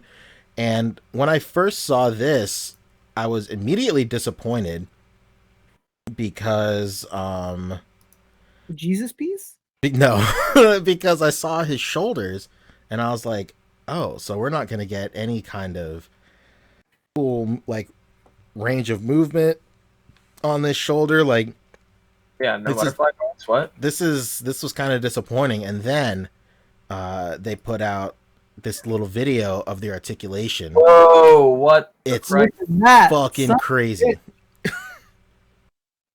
You've entered an age, basically. Jeez. That was Look, though, I really don't like the design of the hand, though. interesting. I don't know. It looks like it's made of Duplo blocks. I can see that. I think the reason it doesn't bug me so much is because I'm so used to a version of Hellboy with his hands looking like that. Yeah. Where it is, Maybe it's the silver pins, that keep it oh, together. there you go. Yeah, the silver pins definitely pull me out of it as well. I can see Right. that. Yeah. Yeah, Have to put it with If some they pin. could get that right and get that tight, I think it would look dope. That's it. Yeah. We're going back to the Yin Yang Twins this entire fucking episode, man. Shout out to we'll just whisper for the rest of the entire podcast. Hey, how you doing? Do you know any Black Series info, John? Oh my god. The hottest ASMR Yeah, that looks- podcast on the internet. That looks incredible, I gotta say. It does look really nice. Like I am so impressed on how well they hid those joints, and you can get like full range of movement. You get butterfly joints in there. You get the whole 9 yards, man. It's crazy. Yeah, the fact that it had you thinking like, oh man, that's a bummer, and then they're just like, bitch. It's like they wanted you to think that. Exactly. It's very cool. And there's another video they put out just showing off a little bit more of the articulation. they go over the head, and I think some of the chest too. In here, Mm-hmm. yeah. So the whole chest looks like it's just like soft plastic, and then there's just like a pretty robust articulation system under there. Holy shit! Jesus.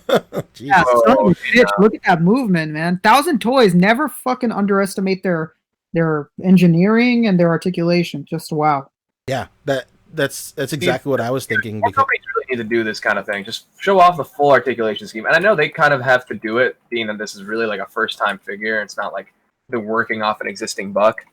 So I don't know. I feel like more companies should really like put all their cards on the table, like 1,000 Toys has been doing with like. I mean, this figure really since Jump. yeah, they've really put a lot of eyes on this for sure. Yeah, I mean, they let you pose it at their fucking booth. Yeah, 100%. It's like, come on, you have to support this company, even if you're like. Honestly, I might have to get this just because they're doing such a good job with it. I want more. Yeah, for sure. But Yeah. I still want the Mezco Hellboy because I like the movie design, even though I'm not 100% on the movie 100% yet. So we'll see. Yeah. Maybe this will have to be my my Hellboy. It works. I think it'll work in line. I mean, given how the articulation is so hidden and the soft goods, I think this could work. Can blend in with Mezco's for sure. Yeah. Not blend in, but you know what I mean. Like they'll look good together. Yeah. Too out of place. It. But cool, yeah. Like this looks really great. I cannot wait. I literally cannot wait for this. It looks so. Yeah. Let me see if there's any good reactions in the. John P. asked if the shoulders. No, I'm sorry. Cerrone Games Go asked if the shoulders went over the traps. I think in the way that they'd posed it there, just to kind of show off the exact range. But you obviously don't have to pose it quite in that way. You can easily hide that. Bison body Hellboy. Yeah. Jesus. That's what that Wolverine was. That Wolfman. Really? It was, I think it was from Damn Toys or something. It was a third-party Wolverine, Hugh Jackman, with like a soft rubber body. Oh shit! No way. Yeah, I've seen a few reviews of it. It actually looked. I think Robo from the Fruch did a pretty good review, and it actually didn't look too bad. It looked kind of weird in certain photos because it's like sweaty looking. Big But, time. yeah, I'm talking about that Wolfman. Wolf boy. Wolf guy. Third party Wolverine. It was 112 Era was the name of that company that made Nice. that. Yeah, I don't know. Like you said, it's the dawning of the age of Aquarius. Yeah. Hidden articulation schemes. That's crazy. Oh my God, Fabio, Jesus. Oh man. So yeah. Next up, I guess do you want to talk about Captain Marvel, or do you want to save that for the end because as spoilers we can just talk about James Gunn real quick? I think what we can do is talk about the Endgame trailer. Oh and shit! then Yeah. Captain Marvel, because the end of that trailer basically reveals that Captain Marvel's joining with them, and Yeah. sorry, Sure. spoiler for you, but it's literally in the trailer. We all knew it from the beginning. Honestly, we knew it since the end of Infinity War. That was really the main selling point for me for Captain Marvel that I really wanted to see it for was, how is it leading into Endgame? Nice. And on that note, let's talk about the Endgame trailer. Yeah. Well, what'd you guys think? First, sorry, Me Who's going first. first, man? Who's going first? Poncho's going first, I think. Okay. I'll go first. Let me just pull up a picture real quick. Yeah. No trailer footage, please. I'm trying to figure out what the ins and outs of that are because I watch other podcasts and they look at the trailer too. I think what it was is because when we were doing the Aquaman trailer, we just had it on loop the entire time. Yeah. But we'll figure that out another day. We should maybe try to figure out how to flip it or something. We could just find stills from trailers at this point, and Yeah. go from there. There's probably a website that has like a good frame by frame recap of everything. Yeah, go to like fucking people while we give Poncho some time to stall. Well, I'm just gonna pull up one picture. The poster. The poster was really dope. Damn, you're just throwing it in Fabio's face at this point. You're gonna pull up this picture in particular. No, that's not how it is. That's how it is. That's not how it is. All right, here we go. Here's the poster. Great poster. Oh, Okoye in the mix in the poster. All right, so yeah, the trailer was pretty cool. I liked it. I have two opinions on it. I have an opinion as like a fan of Marvel movies, and then I have an opinion as an editor. All right, hit with the hot takes. So the hot take is the editor opinion. This sounds extremely pretentious. It's not meant to be. It's just something dumb that I thought of. Like, when I started watching that trailer and they had like the recaps of all the old movies, all I could think of was like the editor just sitting there and just like, why the fuck did they have to say? Like, why did they only give us this little footage? Like, we got to cut like 3 trailers with, like, what are we supposed to do with all this footage? Like, and then they just, like, I heard less than 8 minutes of total footage of the actual film. Yeah, is what they gave people to cut trailers with. Yep.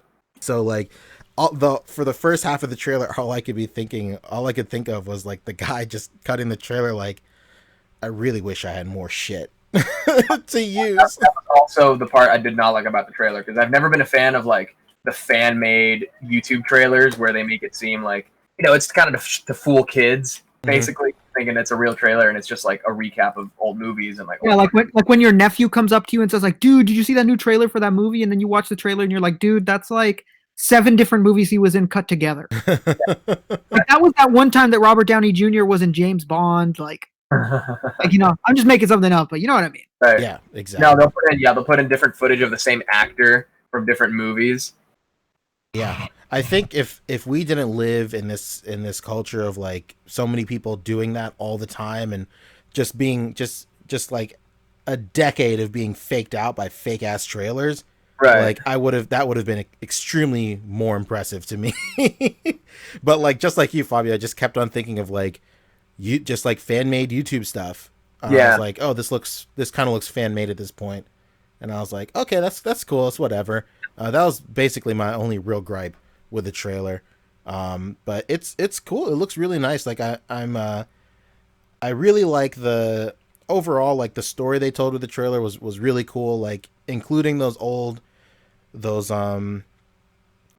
clips. Like it really seems like there's like a widespread theme over every single trailer, a theme of like going back and like looking into the past and stuff like that. And just more and more, the more they release trailers and the more they like keep on putting out like these euphemisms, I think that they're just hinting like there's definitely time travel involved in some sort of capacity.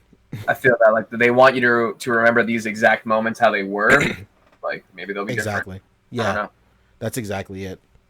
I thought it was really cool. The only like real gripe I had with it in terms of like just like a fan of Marvel movies and a fan of wanting to see this movie is I wish they wouldn't have shown Tony and Nebula in that lineup with everybody, because that totally kills the mystery of, do they get home or do they not? Like, we all knew, of course, they would come home, but like leave some mystery. But I mean that's basically it. And if what they're saying is true and they're only showing like the first 15 minutes of the movie in the trailer, then it's really not that big of a spoiler, because I mean it's still a spoiler, but like it's not terrible. It's not terrible because like if they're in the trailers, then you'd be led to believe that the movie within the first 15 minutes they arrive back on Earth, and it's like it's not really a big plot point of this movie. To me, it seems like the opening sequence right before the title card is like Tony and Nebula MacGyvering their way back to Earth. Yeah, exactly. That seems the logical way to do it. Yeah, that's what I'm thinking as well. But yeah, I thought it was really cool. And I mean, honestly, I would be giving that a much more hard time if it wasn't for the fact that we have a fucking trailer for Far From Home. Yeah, that's it. That's very true. If we'd have a trailer for that, like I would be pretty like, damn, way to fucking kill the mystery, man. You know, I think the only way for them to speaking of Far From Home, if like the second to worst thing they could do is if they cut a new trailer and Spider-Man's in that trailer. Yeah, that would be bad. Mr. Stark, are we gonna fight him again? I mean, I feel like everyone already knows that. Not to say the status quo will be back to normal, but like, you know, things will get reversed in a certain way. Maybe things will be different. I think my general thought on the trailer was, well, again, I had a little bit of egg on my face yet again because I was wrong about the damn quantum suits. But some other theories I've seen that kind of make sense to me is that how we see that same lineup of them walking in the Avengers hangar in that first Super Bowl trailer, and they were in their individual suits, right? And now this is the same cut, seemingly of the same thing, but now there's more of them, and they're in the suits. I feel like that also plays into the element of time travel because there will be again different versions of the same events, and that being one of them. Like maybe they rally together and do their thing and try it once and it fails, and then the next time they do it, it's like they come back to that same moment and then redo it. I don't know. So I did like that, but again, I felt like an idiot. Again, I also didn't like the recap at the beginning, the previously on the Avengers movies. I like the general tone of it, though. The whole everyone else moved. Obviously, it's been some time, and that's evident from Black Widow's hair growth, which you see throughout the movie, or throughout the trailer, I should say. And then I like the theme of how everybody else in the world moved on after all this time, but the Avengers have been working this whole time. They didn't move on. They've been working this whole time to fix everything. Yeah. It seems pretty clear that they're willing to just do anything. And then at the end, when Captain Marvel shows up, in makeup and a cocktail dress, I don't know what that's about. That's weird. I thought that was strange too. I was like, they spent an entire movie trying to get away from that, I feel. And then here she shows up in a tank and makeup. The makeup was so jarring to me. Yeah, she had dark lipstick and I don't know. It seemed clear that was filmed before Captain Marvel. Ooh, yeah, that makes sense. Yeah, that was clearly done at the end of the tail end of Infinity War reshoots or something. Yeah, that makes sense. Yeah, I mean, the only reason it's so jarring is because we just saw an entire movie of her not looking like that. Right. But maybe some shit happened in space. Who knows? Yeah. Got a little bit edge to her. She was looking real sweatpants, hair tied, chilling with no makeup. Makeup on, exactly.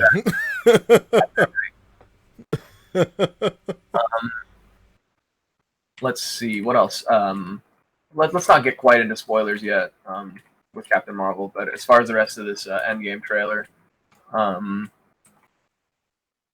guess that's really it. I mean, we didn't really get much of anything, really, except obviously it's scenes of Scott Lang walking around after he's come out of the quantum realm and he's seeing that everybody's missing. So you kind of get to piece together a few more events from before he shows up at the Avengers Mansion. And also, Captain Marvel clearly shows up right at the end of Infinity War because Black Widow has her short blonde hair, and in the rest of the trailer, she's already got either fully red hair or she's got some blonde tips, it's grown out. Yeah, exactly. So at some point, she's there, and then she's gone for a little bit again. Mm-hmm. It seems like. So I don't know. Obviously, it gives us not too much to chew on, but it's a little wetting of the lips for what's to come. It seems. Yeah. Wetting the beak, huh? Yeah. What's a little, a little swirl of wine in the cup. See how the film shows up on the edges, and then you put it up to your nose one time. Give it a nice sniff. Make sure it's all good. A little bit of a oaky afterbirth, huh? Exactly. And then you take one little sip, which is this trailer, and then you put it down for 20 minutes to let it aerate. And that 20 minutes is the rest of March. Oh man, that's so great. Rick, what are your thoughts, huh? You have any? I love the trailer. That's it. I'm gonna be real mad if they pair this woman with Thor. I'm just gonna be upset. Right. That's Rhodey's lady, man. You shipping them already? That you're gonna get married in the comics. The ship has sailed. Yeah. But they're sinking the ship and they're making a new one and they're calling it Titanic #2. Titanic 2. This time we got it right. I don't know. I mean, she's gone. I hope that doesn't happen. But it was awesome seeing her there. I like her with longer hair. I don't know, just feels a little more commanding, I guess. Like I don't know, feels like a. What are you saying, Rick? That girls with short hair can't be points of authority? I mean, Nebula's a fucking maniac and a badass. I mean, I think that point has been proven. But No, she's bald. I dated a bald girl. It was tight. yeah, dating was nothing better than making out with a woman in the moonlight and seeing the moon bounce off their scalp. Yeah, bounce off your head in my eye like a great pizza pie. Nothing better than when she's got a better fade than you. Well, that's amore. Yeah, that's amore, baby. Can we talk about how incredible it is that on this poster we have two bald women? Let's Wow. go. Oh yeah. Just wow, that's a great thing. I'm just so fucking sick of this shit. Who would have known that Okoye would be like the breakout star of Black Panther? Yeah. Yeah, right. And you know, with this one thing we haven't mentioned actually, I don't know if we purposely were trying to stay away from that drama, but a lot of people are upset right now at the fact that every single person that is on this poster is billed at the top except for Denai Gurira. She is not named on the poster whatsoever. Yeah, people are fucking pissed, and I would be too, man. I'm a little annoyed myself. It doesn't quite make any sense. It's not like, oh well, it's Denai and Karen Gillan. They're both not on there. No, it's literally everybody that's on that poster is up there except for Denai Gurira. On there. Yeah, it's disappointing, man. I don't know who fucked that up, but they deserve to be fired. TV star, you know, I don't know. Basically Yeah, carrying The Walking Dead, though. man, she has a huge fucking role, man. Yeah, she is picking up where Rick left off. She is like carrying that show on her back. Yeah, Yes. that show is Sluggy dying. Spooter says they fixed it as well. Oh, they did good. They did. Yeah, the backlash actually got. Oh, okay. Yeah, they're dying a slower, more painful death on that show than fucking Blackberry is. The fact that Blackberry still exists and the fact that The Walking Dead is still running is a depressing time we're living in. I saw a video of explaining like the episode where Rick left, and I was like, "Whoa, this show is still going on," and Rick left, and it's still going on. Yeah, right. Didn't The Office teach Oh, you technically, anything? they're doing some TV movies or something. That's starring- right. Yeah, he just got like 3 more deals for movies or something. Yeah, it's like this new thing that's happening with Breaking Bad, where like, man, Jesse's coming. He's got his own movie coming out. Like, okay, so the guy that was the second billing, and the character that everybody actually loved that's dead, doesn't. It's not going to be in it. Yeah, how wild is it that Walter White was the bad guy and everybody just wanted him to succeed? He was clearly the bad guy, right? Yeah, hell He was yeah, he the bad- was. Say his Domestic fucking name. terrorist. Say his name, damn it. Badass. And everyone hated his wife. I mean, I hated his wife for sure. She sucked. He was the worst. Oh man. But you know, we like to see our bad guys succeed. Yeah, shout out to Thanos. Yes, he was just too tragic. I don't know. He's a great character. Don't get me wrong, but like, you know, Breaking Bad is Walter White, and like to that point, as much as I love Breaking Bad, I've never even seen Never Call Saul, and I'm obviously doing myself a disservice because I've heard it's still a great show. Oh yeah, people. I mean, it's always up for I award. watch Breaking Bad literally for Walter White. That's just the way it is. Yeah. 100%. So that the same thing happened with Walking Dead. Like Rick's off, and I have not watched a single episode since. I had to watch the finale just to see how it all ended, but yep, that was it, man. And I knew it as soon as Carl got killed off that he had to be on his way out. I mean, it kind of I've heard that the recent stuff is good, so again, I'm probably misinformed here, but I don't know. That show to me is Rick, so unfortunate. See if these movies are any good. That said, do we want to get into Captain Marvel and Yeah. maybe some spoilers towards the end? Yeah. Do you? Yeah. Yeah. Let's do that. That's cool. All right. How about you, Pancho? Why don't you go first? Let's hear your Captain Marvel thoughts. Okay. Yeah, let it all out. So, quick disclaimer.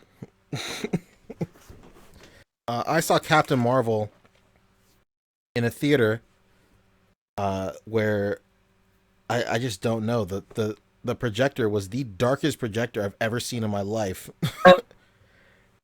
And and I couldn't see shit. I was so mad. So like I would say like maybe 30% of my attention was towards the movie, and then the rest of the 70% was my brain just constantly thinking like, I hope the next scene is brighter. For the love of God, can you guys go outside or just go into like a well lit room or something? Because it was like it was so dark. I couldn't like the whole first scene, like the first like quarter of the movie, I couldn't see shit. Like the only stuff I could really make out was anything they had outside. The final act of the movie, I couldn't see shit. I was just like mad the entire time. So that, I feel like that really clouded my judgment. Just my viewing experience of the movie. But overall, I thought it was cool. Like, I think the biggest thing is like, I keep on seeing. So like we said the last time we were on the podcast, like I was totally unplugged from a lot of stuff involving this movie.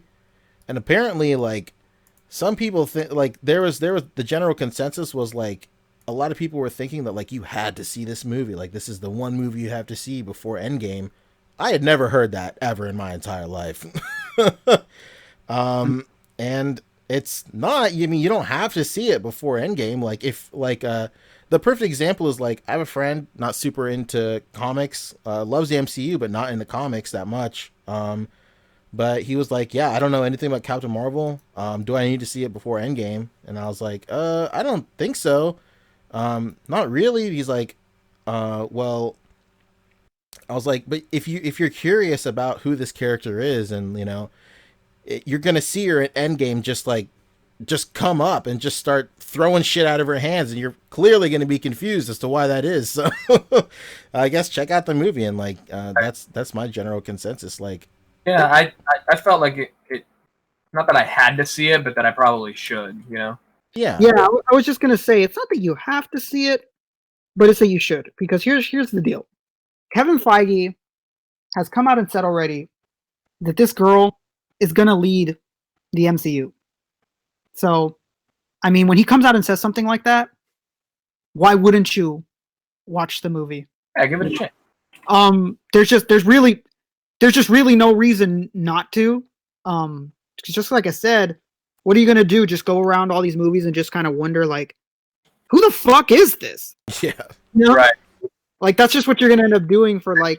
Have to anybody, you know. She has the longest deal ever made, in Marvel contract history. So we're you know, poor choice of words, I guess, but we're stuck with her for a long time. So she's gonna lead and she's gonna be around for quite some time. I really don't see the reason not to watch it. Even if you don't end up liking it, just, you know, get a sense of this character, what they can do, why they're doing it. Because I mean, barring some insane unforeseen incident, she's probably gonna beat the living shit out of Thanos. So I would say she's probably on par, and I think this movie did a good job establishing it. She's not like crazy OP either. I think she's pretty on par with like Thor towards the end of Infinity War when he shows up and just wrecks everyone. I'd have to agree. Yeah, just almost exactly on par. Almost exactly on par with Thor at the end of Infinity War. Yeah, that was what a lot of people were saying. It's like, oh man, it's gonna suck because they're gonna make Captain Marvel super overpowered, and then she's just gonna come in and punch Thanos at the end, like when Superman comes in at the end of Justice League, and it'll be over. But like, I don't think that'll be the case at all. Yeah, and I think people keep forgetting that Thanos isn't alone. Thanos has a fucking army. Thanos has fucking sergeants and shit. Like, it's not just going to be them all fighting Thanos again. You know, I wouldn't mind that. If we get like a twice long sequence of, you know, all of the Avengers versus Thanos with the gauntlet, where, you know, Doctor Strange is doing some crazy magic against him and everything. Yeah, I wouldn't mind that at all. No, yeah, me neither. Yeah, I wouldn't mind if it's overblown like a Transformers fight scene. Just 20 minutes of like metal crashing and thrashing. Boom, crash and thrash. Exactly, like robots.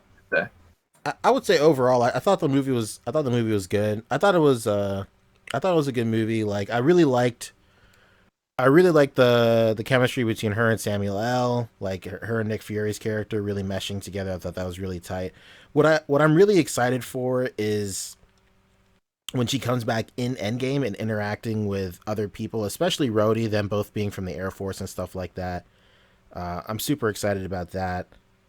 I think she's just a cool character. I thought she was pretty cool in the movie. Like she was, I don't know what to say.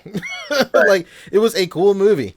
I liked. I don't know how heavy do you want to go into spoilers? You just want to do light spoilers and then get our initial thoughts and then we'll come back around. Yeah, that makes sense. Yeah, I just thought it was really cool. I liked everybody's performance in it. I liked the if there's one thing I didn't like is some of the '90s stuff got a little heavy-handed. Just I don't know. Yeah, just kind of when it needed to be. It didn't really serve any purpose other than. I think more so than heavy-handed, it was just predictable. Yeah, like as soon as she was like, "Is there some sort of communications?" I literally turned to my friend who was sitting next to me and I was like, "Radio Shack." Oh my god! Yeah. And she's like, "What?" Yeah. And then sure enough, boom, Radio Shack. And I was like, "Yeah, like it's not like you're overdoing it, but it's like it was safe. We know what you're gonna do." It was really safe. There was nothing real, crazy about it. Yeah, it was very safe. Yeah. The reference, I mean, like the blockbuster thing. She shows up and she blows up a True Lies standee. That was like, all right, cool. One of my favorite movies of all time. For sure, 100%. Take off your clothes. Now dance. Now dance. Sexy. Play with this. Oh my god, so great. Oh my god. Yeah, I'll have to watch it again, just so I could see it first of all visually. The audio sounded great. So I don't know. I thought it was cool. I liked all her character relationships with other characters in the movie. It felt like very, very natural. I liked it when she got linked up with like her old partner again. Like that felt very natural too, and like her relationship with like her friend's daughter and stuff. It just all felt. It felt like she had been gone forever, and they're all like, "Oh shit, you're back." It's pretty tight. So that was cool. A lot of people like someone was saying in the comments about like the Tesseract being in the container it was and not spoilers and not melting through and stuff like that. That's my I had an answer for that one. Oh, let's go. What do you think? Well, I think when the Tesseract burned through the ship or the big plane in Captain America: First Avenger, it was right after Red Skull had used it to transport himself, and it was still like basically cooling down from being used at full power. That's true. And then that's why whatever. Same with when Sam Jackson picked up the Tesseract right after Loki had ported through. Like he couldn't grab it with his bare hands, and it kind of like singed him as he was putting it into the briefcase. So it's not inconsistent, but it was just like the Tesseract was just sitting there. It wasn't being used, That's true. The machine that it was being used to power hadn't been used in years. You know what's funny? Quick small segue. Just in terms of like I think it's so I don't know, maybe funny, but like when it comes to like these MCU movies and like just comic book movies in general, everybody wants a clear line of sight with every single plot thread. Like so for like the Tesseract thing, like, oh, how does it do this? How does it do that? Or if like there's a scene transition, like how did they get there? How did they get there? Right. I was watching, like I said earlier, I was watching Eraser this morning. One of the great Arnie films. He's like, so the one scene he's in a house full of like terrorists or whatever, just dudes with guns, and like he like spends like 10 minutes like fighting him off. And like he gets to like his contact, he's like, "Hey, you gotta leave, we gotta go." There's still dudes out there. There's still people in the gun, like people with guns, like and then it just hard cuts to them driving off. And then but like never in my mind I'm like, well, how did he kill him? Like it's just like you believe like, oh, because I saw this, yeah, of course like he got through them. I don't need to see them. I don't need to like have another 10 minutes of him working his way out. It's when he was breaking into that building at the very end, and he it was like this big long sequence of him getting to the top floor, and then like it just hard cuts to him driving off. Like, how did he get to the bottom? Like, I don't fucking know. How do you think he got to the bottom the same way he got up? Like, I don't need it spelled out for me, you know? So I just think that's such like a product of its time. Like back then, like I don't think anybody really gave a shit about how one person got to another part, but now it's like it's Right. so like under a microscope now. It's crazy. Right. I feel like because it was kind of playing off being a 90s movie, it was kind of like shot like that, like a 90s movie. Very true. 100%. Yeah, I can see that. Yeah, I guess to give my thoughts, I liked the movie. I thought it was all right, man. I thought it was not really worth all the hate people were giving it. I can see why people were saying Brie Larson's character might be a little, or her acting might be a little wooden, but I think she was just being like, obviously she was brainwashed or whatever, but overall I feel like her acting was kind of like subtle, and she was just kind of like, I mean, a lot of these Marvel movies I guess fall victim with like a lot of the characters being very quippy, and I guess she's kind of in line with that, but I feel like she had a different level of like matter of fact snark than other characters, and I liked it. I thought she was cool, or she was just cool. And then the other characters, Nick Fury. I mean, the de-aging thing is impeccable at this point. Yeah.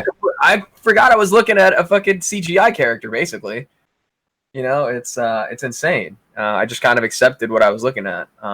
I also liked her relationship with the friend, and that was a touching moment. Someone else said this in the chat. Swaggy Spoder. He and I always got our finger on the pulse. Talos, the leader of the Skrulls, was the best character in my opinion. He was hilarious. Great. I feel like the setup of them going from villains, seemingly villains, to being like, wait, we're actually on your side, was a little sudden. But I think the Talos character himself was like the way into that, and that because I liked him, I was like, all right, cool, this is fine. They kind of realized like, oh, she's been kicking our ass this whole time. It's time to like change tactics, and like really they were being like that because she was wearing the Star Force uniform, and they were basically refugees from the Kree, so they had every reason to like be against her until they realized kind of what her goals were, and that they aligned with theirs. So that was fine. What else? I actually got kind of choked up when Talos reunited with his wife and the kid at the end. I'm like, oh man, this is great. And then immediately I made myself sad because I'm like, oh, they're gonna kill him, aren't they? They're gonna kill him at the end of this movie. and he got they faked this out. He got shot on the way out by the guy who was revealed to be the actual bad guy. And I was like, no, they got me. I knew it. And then they actually did get me because he survived. Yeah. What else? Jude Law as the bad guy. We saw that coming. We always knew that, basically, since it was revealed what his character's name is. Yeah. Here's something I thought was interesting, though, is the sequence where they kind of play with her memories, and the Skrulls are like fucking with her mind, and she gets all her memories like mixed up. I thought that was a really cool sequence, actually. That was cool. And then because of that, there was different versions of the scene of what was revealed to be Mar-Vell getting shot at the end with somebody walking up and like shooting her from a distance. At the beginning, it seemed like it was a Skrull, and then it was revealed to be Yon-Rogg. But like way in the beginning, like literally the opening of the movie, before she wakes up and meets Yon-Rogg to go fight, they show that same sequence, and it's literally Thanos' head. I don't know if anyone else caught that. Yeah. Yeah, I'm gonna go watch this movie right now. So that was another way that they played with the memory thing that I thought was really cool. What else? I don't know, man. It was just an all right movie. I put it on par with Ant-Man. Yeah, that's the perfect way to say it. I think just because of all the controversy around the movie, like people are kind of painting it in a way that you have to be black or white about this movie. You have to love it or hate it, but nothing's wrong with it just being a cool movie. Yeah. Like, it doesn't have to be the greatest Marvel movie of all time, nor do I think it ever set out to be the greatest movie of all time. Mm-hmm. It was just another cog in the Marvel machine, honestly. For sure. But before we even started the show, me and Fabio were just kind of sitting here in the room waiting for you to hop on, and we were like, "Hey, real quick before the fucking show starts, what did you think?" And me and Fabio just said the exact same thing. Like, it was just a good film. Like, it wasn't the most incredible film I've ever seen, but it's a film that I would happily watch a second time. It was a good movie. On par with like Doctor Strange, Ant-Man, those type of films. That's exactly what this level is at. I think I put Doctor Strange maybe a notch higher, and then Yeah, I'd agree. I'd Ant-Man agree. and Captain Marvel like right on the same tier. Yeah, And I think Ant-Man and the Wasp was a little bit better than the original Ant-Man too. I believe so too. Although Fight the scenes were original Ant-Man was really fun. which is cool. The original Ant-Man was really fun, but I'd agree too. Mhm. Yeah, I really like the film. I think Talos just, man, he really made the film. Mhm. He really put it over. He was a great character, and I like the Switch, man, because they fucking got us, man. Just when you think, man, that Marvel can't pull the wool over your eyes. You're making all these things up in your head. You're like, okay, Chris Evans is not contracted to be in these films anymore. He's definitely going to be a fucking Skrull when they kill him. Blah blah blah. And then they show you that the Skrulls aren't even who the fuck you think they are, and then you're like, well, fuck. They just fucking threw me off again, man. Leave it to Marvel to make me think I know something, and make me look like a fucking idiot. Because That's what I think they really succeeded in is kind of putting together those or putting to rest those rumors about how everyone thinks the Marvel universe is set to go. Because everyone just stopped. The thought for them stops at Skrulls are in Captain Marvel. Skrulls are the bad guys moving forward. Yep, and that was totally not the case. Right. Yeah. I'm not saying that can't be possible in the future, as someone else mentioned in the chat, but I think at this point it's pretty safe to say that they're not an immediate threat. And if there is a group of Skrulls that Secret War infiltrate everything, it'll probably be a rogue group and not this helpless group of refugees. I said it from the jump. Like, I think like people being like secret Skrulls and stuff, that would be super cool and super great for veteran comic fans and people who have been with this with this company and like this culture for a super long time. But in terms of like general audiences, like really think about the ramifications of basically selling a whole group of people on 10 years of films only to just kind of at the end go, guess what? One of your favorite characters was a bad guy this entire time. Fuck you and fuck everything you believed in, basically. So many kids, like, if Nick Fury, for example, gets revealed, it's, they're going to feel betrayed. A lot of kids like Nick Fury. Exactly. Yeah. So I think, bad motherfucker. Exactly. So on that note, like, I think the whole, these Skrulls not necessarily being like, like comic book Skrulls, like super bad people, but then there's definitely a possibility of another pocket or another faction of Skrulls just being the same, like, bad dudes. That's fine. That's great. Yeah, it's interesting. It's interesting that you say that, because I look back at like my, I want to call it a career, but like of just being in this hobby for so long. Call it a career, Rick. Call it what it is. And just I was just about to say, and I was like, no, man, it's not a fucking career. The amount of time I've been in this, I'm just thinking, tenure in this hobby, and just thinking like, man, how the fuck did all of us see like Secret Invasion go down and not like get upset? We were all just so excited when everybody turned out to be a fucking Skrull, guessing everything, and I'm just like, man, because the way that you say it, Poncho, it's true. Why wouldn't we be upset? And if anything, with the comics, we should be even more upset. We had like 50 fucking years of history and so much undone. Like, Sure. Why weren't we upset? Like, I'm just thinking back, like, damn, why weren't we upset? And I guess it's just because with comics, I guess you can overwrite anything and something could be like, not what you thought it was at any fucking moment in the next issue. Yeah. But yeah, back to normal. Who knows?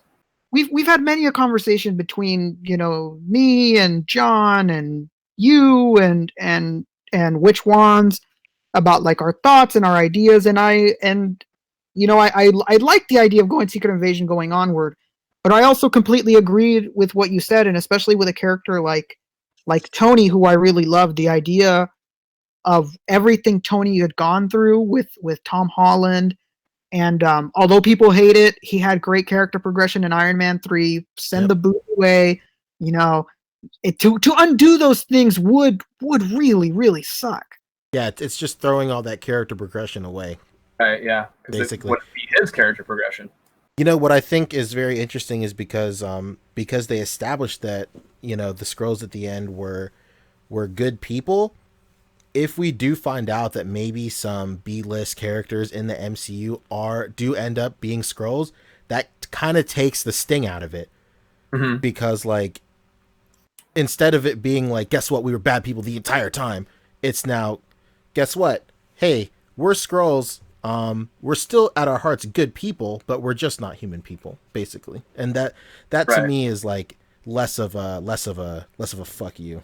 They've been refugees on Earth for years, you know. Yeah, exactly. So like at the end of the movie, like it kind of hints that they're just gonna go find some place, and if we find out that him and his family have just been just a family that we have known in the MCU for a long time, it wouldn't really be that big of a deal because we had never seen that character before this movie, and every single character progression and every single character arc they have gone through has been that at his heart a good Skrull anyway. So that to me is fine. Personally. Yeah. And I really going into spoiler talks, I really loved that final scene because it could have very easily have not gone the way that it did. I was never annoyed or upset with anything that happened in the film until that like second to last scene with Jan Rog, where he did that bullshit that I just fucking hate in films. Like, all right, The solo thing, right? yeah, let's go, you and me, let's fucking prove it. Let's fucking like. I just thought like, oh my god, this could be such a cringe Marvel moment where they're like, look at her finally do it. Her finally without powers beat him. She did it. Like I was in like the span of 2 seconds, all of that went through my mind. Oh my god, we're gonna get one of those scenes where it's like, yeah, see, she was finally without her powers able to beat this guy. And I love that she said, just fuck you, and just blasted the fuck out of him and dragged his ass. Like, I was so ready for a cringe moment because this film is something that could easily be set up for a fucking cringe moment like that. Like yeah, she did it. She beat him without powers, finally got in check of her emotions. Yeah. She's rational now, you know? Exactly. Like, it could have easily been that way, and it wasn't. She just said, fuck this, and just fucking dragged his ass out. So I really appreciate that, because like I said, it would have been very easy, and although I would have hated it, it would have been understandable if they actually played out that scene. If they actually made her, quote unquote, overcome her obstacle of emotion. Yeah, basically get over her ex. Exactly. Exactly. I would have hated it. I would have understood, but I would have hated it. And I'm glad they didn't fucking do it. I also loved seeing Monica. As soon as I seen her, me and this other person in the back of the theater, like the theater was dead silent. And when we saw her, we both went, Monica! It was just uncontrollable. And then my friend next to me was like, who the fuck is Monica? Monica Rambo. She's done. She's in the country. She's fucking sick. Okay. The movie kept going. Well, our daughter's definitely going to be, Ms. Marvel, so to speak, you know? Yeah. And I feel like that's going to be the future of the MCU is really, like, playing up the legacy characters. Yeah, I wonder if we'll see her in Endgame. Or at least some mention of her. Doing some cleanup work? Well, she'll be, like, mad old. Not mad old, but she'll be, like, way older. She's our age, basically. Yeah, she'll be recruitment age. Yeah. She'll be like 30, you know? Well, she was gone for 6 years, and the little girl remembers it. I think the little girl's probably like 10 or 11. Mm-hmm. And then that would make sense, yeah. If she's 10 or 11 in the 90s, 95. Yeah. Oh, well, then she's much older. It's modern day. If she's fucking 10 and 95 and it's 2018. Yeah. Like 30. Yeah, she's like Mm-hmm. mid-30s, early 30s. Perfect. Yeah, I can't wait. Yeah, I would love a thing of like, oh fuck, this shit is going down over there, and then she's like, Monica. To quote the great Ja Rule. Yeah, I thought the film was good. I think if you haven't seen it, if you've been hesitant, like, I don't know, you're just gonna feel like an idiot when you watch Endgame, and you don't know anything. Just fucking watch it. It's a good movie. It's not. Yeah, it's decent, man. It's fine. Yeah, it's a fine movie. It didn't have to blow me away for me to like it. Yeah, people are saying in the chat, there's definitely going to be other factions of Skrulls. Oh yeah, for sure.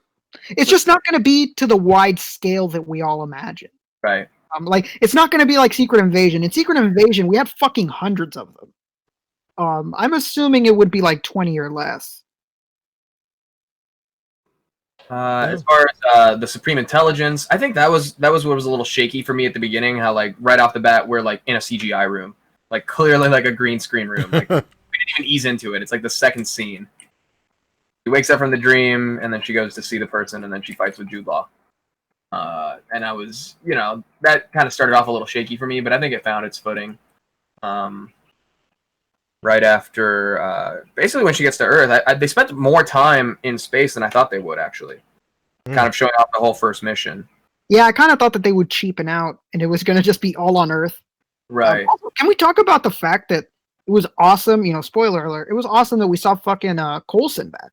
Yeah, Coulson. Well, we knew that from trailers, too. Coulson has been all fucking TV for many years now, so that was dope to see him back again. My man got the fucking shaft. They were just like, hey man, go to this fucking show that like 80% of fans hate. Get out of these films that are like the fucking talk of the entire world. And go on to the TV show that like fans begrudgingly watch sometimes. Has it been explained? Watched it in a few seasons.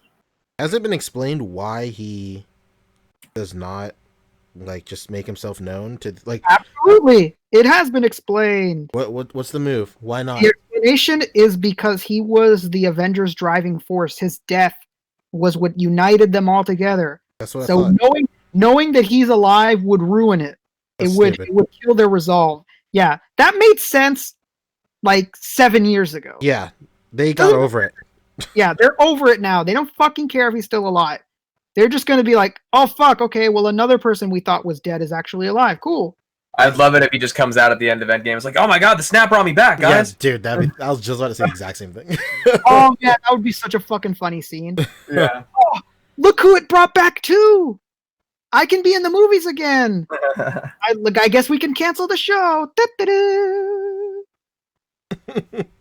Yeah, because he was such an important character when you think back. He connected just as much as Fury did, if not more. Fans loved Coulson so much. People like Sam Jack, people like Nick Fury, but people fucking loved Coulson and his dorkiness and shit. People just loved Coulson. Yeah, the fact that they were. I mean, I would have a bigger role in this movie, actually. Yeah. If I was the actor, I'd feel like I got shafted. I'd be like, damn man, I was like the fucking darling of all of this shit, and you just you fucking put me in this. Yeah, at least they spend money on him to give him the de-aging effect, That's true. Yeah, they de-aged the homie. They did him well that way. They did the damn thing. Any more thoughts on Captain Marvel? I don't know. I thought it was, I don't know. I can't really say anything else. I thought it was a fine movie. Can't wait for Infinity War. The hype is officially real, or not Infinity War, Endgame. Oh, you know what? Can you guys give your thoughts? Because this was kind of a lot of people kind of complained when the movie was done. This is honestly the most complained about thing that I can think of in the movie. What you guys thought of Nick Fury's eye? Oh yeah, it was pretty throwaway, to be honest. Yeah, that's what people were so upset about, that it was such a throwaway thing. People were expecting like an incredible, like, oh my god, that's how we lost it. Yeah, and it ended up. I 100% like the bit of him, like, faking the story of how he got the eye or how he lost the eye. Yeah, he's just gonna like kind of let people believe. It's cool and all, but I feel like Nick Fury works better if he's like kind of serious, like he's the straight man. Yeah, I hate for him to turn into like the police captain from Brooklyn Nine-Nine. That's exactly what it seems like's happening, especially when you watch the trailer for Far From Home. Right. You're just kind of like comical how much of a spy he is. Yeah, you're just like, is he kind of turning into like a jokey character now? Mm-hmm. Instead of like. Yeah, I don't know how they're going with it. Yeah, I wasn't a fan of that eye story. I mean, it was a cool joke. The mother flirkin. That was a cool joke, but I don't think it was worth it. Yeah, I agree. I thought it was whatever. It also explains how they ended up with the Tesseract in the first place. Because as far as we knew, it was like lost in the ocean, right? And then Howard Stark recovered it. And then from that point, we thought that S.H.I.E.L.D. had it the whole time. but I guess Shield lost it again, and then the Star Force lady, the Pegasus lady had it. Oh, also Pegasus is another reference because that's something that they explored in Agents of Shield as well. Yeah, absolutely. Project Pegasus. Project Pegasus. Yeah, I don't know. Thought it was fine, just fine. Yeah, it's a good movie. It's a good movie. Go watch it. You won't have any questions when you're at the fucking Right. Infinity War movie. Just watch it. I mean, it is kind of funny, I guess, that Nick Fury like doesn't trust people or anyone, and that's because a cat, an alien cat of all things, like just betrayed him.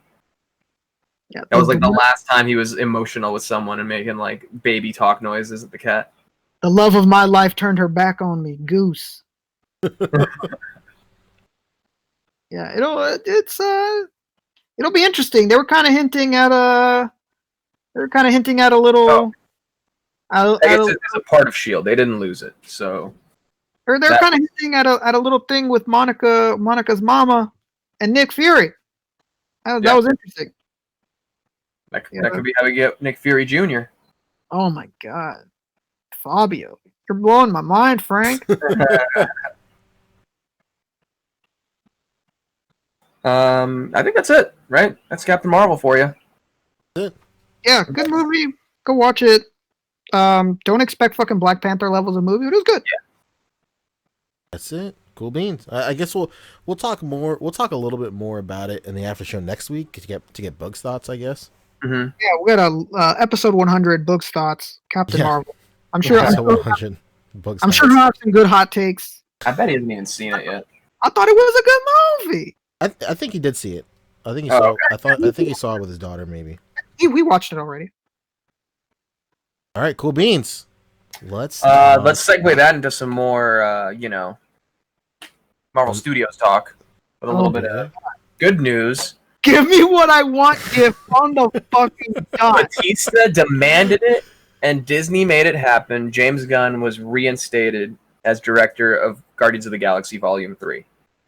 Do it! Just give me what I want! Give me what you know what I want! Give me what I want!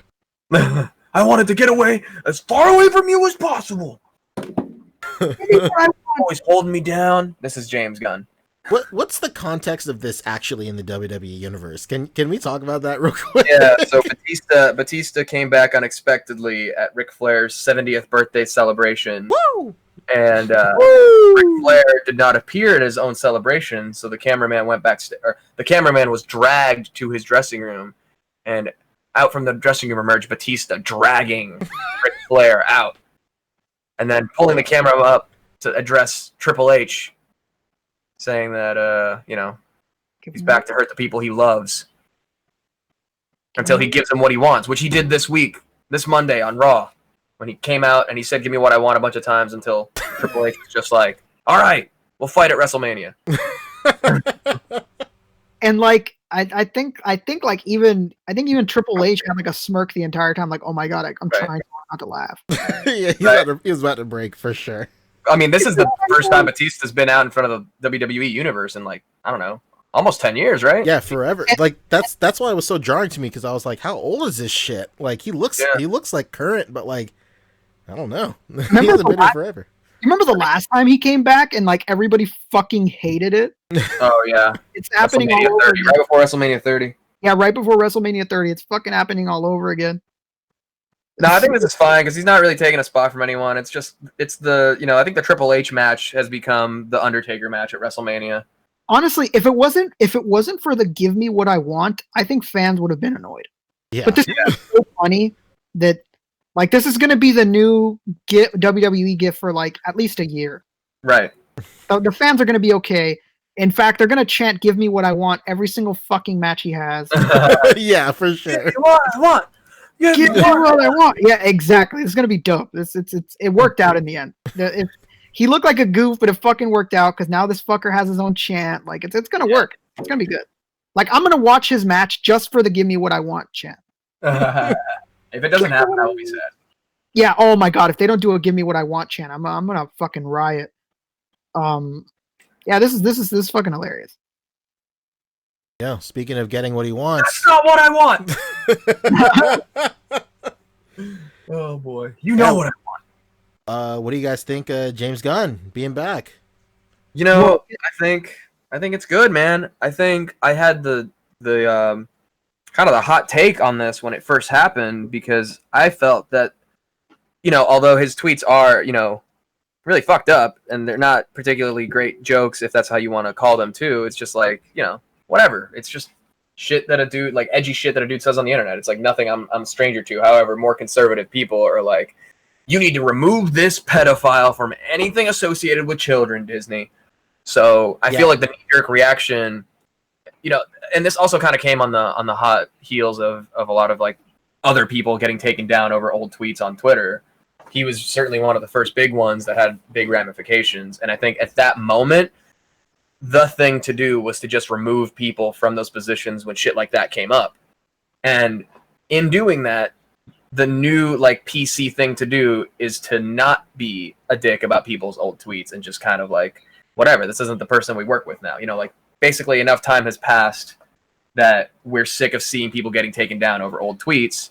And so in that, Disney's kind of come around on the whole thing and realized that maybe they did have kind of a knee-jerk reaction. And Kevin Feige wasn't happy with it either. It was Disney that let him go, not Marvel Studios. So I think with all the pull that Feige has, maybe he was the one able to kind of convince them to come around. Or Yeah, I was about to say. Or Rick said it best like last year when it happened. boom, hell yeah! Shout out to fucking John Paul. Sorry, he has too many Johns on here. He's Witch Wand to me, damn it. He's been Witch Wand to me since fucking 2008. We're gonna roll with Witch Wands. Shout out to Witch Wands remembering when I said that this all happened exactly around the time of Disney buying Fox, and they just did not want anything to make them look bad. They didn't want anyone to give them a side eye. They wanted no bad press whatsoever. So when it happened, they had to let the guy go. I mean, they wanted nothing to make them look bad. Thankfully, at least for the contract is going to be completely done within the next 10 days, 15 days. The Fox contract. Mm-hmm. So, you know, as what a coincidence. As soon as it's getting signed, they're like, yeah, come on back. Nice. Yeah, like this is just it's just like you said. What he said was fucked up. It was unfunny. It was super edgelord. But like, I mean, it seemed like somebody like figuring out how Twitter works. You know what I mean? Yeah, like I can say then no one was using Twitter, so that shit didn't get seen. You know, and like no one really cared. Exactly. If you go back to my tweets forever ago, it's literally me talking to my 3 other friends who had Twitter. Mm-hmm. Like, hey, gonna go over to my girlfriend's house. Right. Who fucking Jay cares? said, this is what's called cancel culture, and people are like super sick of it. Yeah, same thing with my. It's the same for any social media platform that you first start. Like my first Facebook posts were like, I want to shoot myself. Like they're just terrible. It's just going to Max's house, gonna have some Totino's pizza rolls. LOL, can't wait. Like they're just stupid. Like, hey man, you're gonna be home at 3? Sick. Yeah, exactly. I also think like a lot of the outrage, rightfully so, they are outrageous tweets, but a lot of the stuff is coming from people who weren't internet users back then. And like back then the internet was just full of like whack jokes like that. Like you go to like collegehumor.com or eBombs World and like just shit like that. Like that Funny was junk. Yeah, that was edgy humor that like got you attention on the internet back then. But as a culture, we have gotten past that, thank God. So, I mean, I don't know. But are we any better now? That's true. Are we? But yeah, man, I think like it's just a bunch. It's like I can imagine a lot of people who just weren't familiar with what the internet was like back then, what those avenues of like quote unquote comedy were back then, see this old shit and without any context, they're all like, yeah, that's pretty fucked up. Yeah, that's the thing. Context doesn't matter anymore. Exactly. And then really, like Jay Asher said in chat, like he had apologized previously years before as well. Yeah. But again, whenever that thing was blowing up, like nobody ever mentioned that he apologized before. Like, I just think, I don't know. I think it's different. Like like you said, Rick, like when you look at your time hops and stuff, you just look at how much of an idiot you were, like as recently as like 6 or 7 years ago. And like people change and people like grow out of old habits, and you can turn your whole life around in that time. But unfortunately, those tweets last forever. So yeah, man. It's just everybody. It doesn't matter how whether you were 30 turning into 40 or 15 going into 20. Like everybody grows up throughout time, and some things just aren't funny anymore to you, and some things aren't what you would have said before, and it's not, none of us here are saying that what he said was funny or that we would say it, but it's just like quite the opposite. Yeah, it's terribly unfunny, but like, is it lose your job unfunny? I don't personally think so. I don't know. Tosh.0 says much worse on a nightly basis. Yeah, Anthony Jeselnik, any of that, But yeah. to play devil's advocate, that's his brand. That's like that's his lane. And at that point, that was kind of Gunn's brand too. I mean, he was a trauma guy. Yeah, exactly. That's very true too. Like that was just his shit. Like I think of like aside from trauma, I think of like that skit he did with like Sasha Grey, where it was like a fake porno and she just kept on throwing innuendos at him, but he was just like some dumb shit dude. He's like, yeah, I guess I'll fix your car, whatever. Like that was just the humor. That was just like the humor back then. So like, I don't know. Classic misunderstanding. We've been there. Yeah, it's just and it's interesting that word is that he's just gonna get to do both this and Suicide Squad. You can't be mad at that. Yeah, that's dope for him, man. This company totally left you in the lurch, and you're just like, well, not only do I get what I want, I got what I want. But thank you. But I fucking ever want. You get both now. You get fucking DC and you get Marvel. He gets to eat his cake and have it too. Yeah. To put on my tin hat, if the new Suicide Squad bombs, maybe he was a saboteur all along. Oh man, Poncho, we'd love that. Don't start up with me. Go fan those flames. Wow. How much is Disney really paying you to fuck this up, huh? Huh, James? Wow. All right, James. You've infiltrated the enemy. Exactly. Hell Hydra. 17. They still haven't realized. Exactly. I am at Jim Lee's house. He's drawing me a sketch. This poor son of a bitch doesn't know what's coming. That's great. They don't have to rework the script now. They can just use his script. That's true. Man. Because you always wonder, like with Edgar Wright, with what happened with Ant-Man, like, dude, what if? Like, what if we had gotten Edgar Wright's vision? How different would it have been? It would have been a lot more of those Luis-style scenes. Like, obviously, everyone agrees that was like the best part of that movie. Very true. Oh yeah, that was the best part of that movie. And anytime fucking Luis talks, it's a fire. Yeah, I'm excited about him being back. I'm excited just about the flow of the Guardians trilogy, because like Guardians 1 I thought was great. Guardians 2, yeah, okay. Yeah, that was decent. But like if Guardians 3 was helmed by another person and then going off of somebody else's script without, their mindset and stuff, like it could have had the potential to be even worse than Guardians 2. So yeah, I at first I was in the Todd Ortiz camp, where I thought, hey, if they get Taika Waititi to do this, I'm in. Like, that can only be good for me.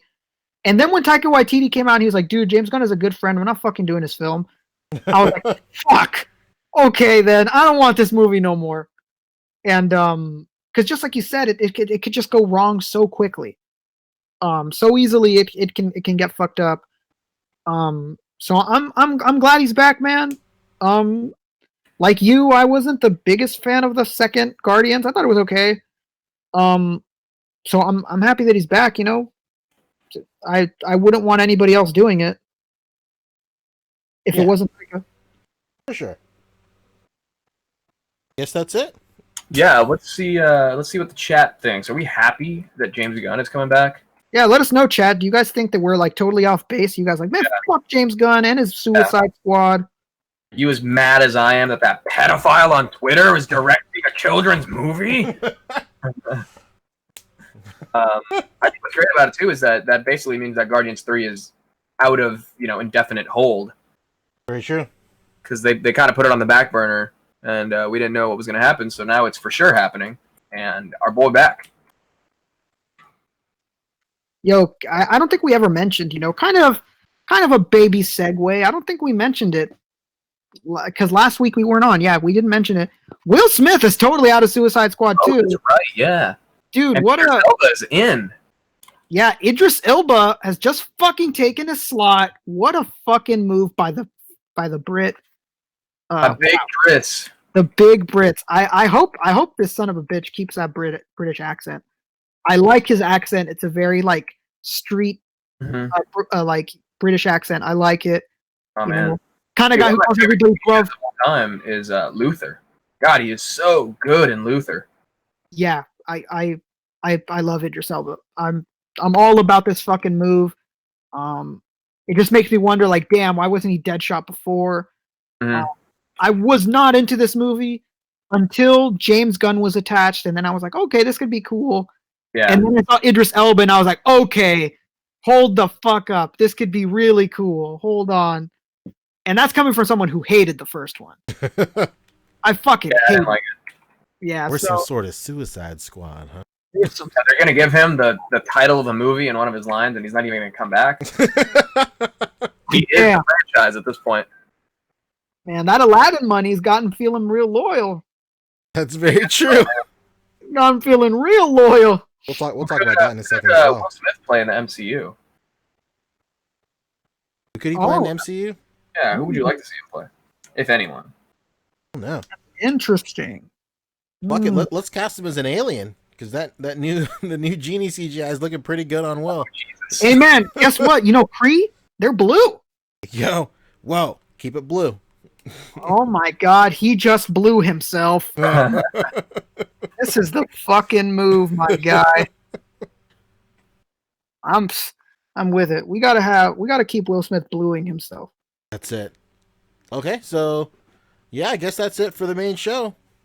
Yeah, we're talking pickups, we're talking Aladdin trailer. Yeah. So stick around. That's it for the main show. Yeah. Goodbye. Hey, welcome to the after show. How's it going? We're like Rick said, we're talking pickups, we're talking basically anything until you want to go till 10? That's 20 more minutes, whatever. Yeah, sure. Yeah, fuck it. Do you want to talk pickups? It's been so long since we've done pickups. I feel like that'll last. Yeah, it's been a minute for sure. I do want to talk about one thing actually. We got a pretty cool question actually on Boog's Instagram page actually. It was from somebody who's in the chat every week. Apologies, I can't remember your name off the top of my head. Wow. But I know I'm fucked up. But racist son of a gun. He asked the question to all of us actually, and it was along the lines of it's on Instagram, right? It was on Instagram. You got it. You were tagged in it too, were you not? Yeah, I was. Yeah, I was tagged in it. Damn, what was it? It was a good question. I remember. Basically, does anyone in our life kind of look down on our hobby? Wow, that is a great question.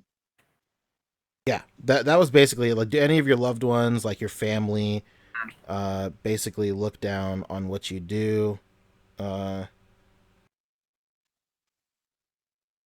Yeah, that's basically it. So I'll let you guys answer that real quick while I pull up the actual questions somewhere. All right. My answer is a quick and easy one. When I was a kid, my dad worked as a manager at Target.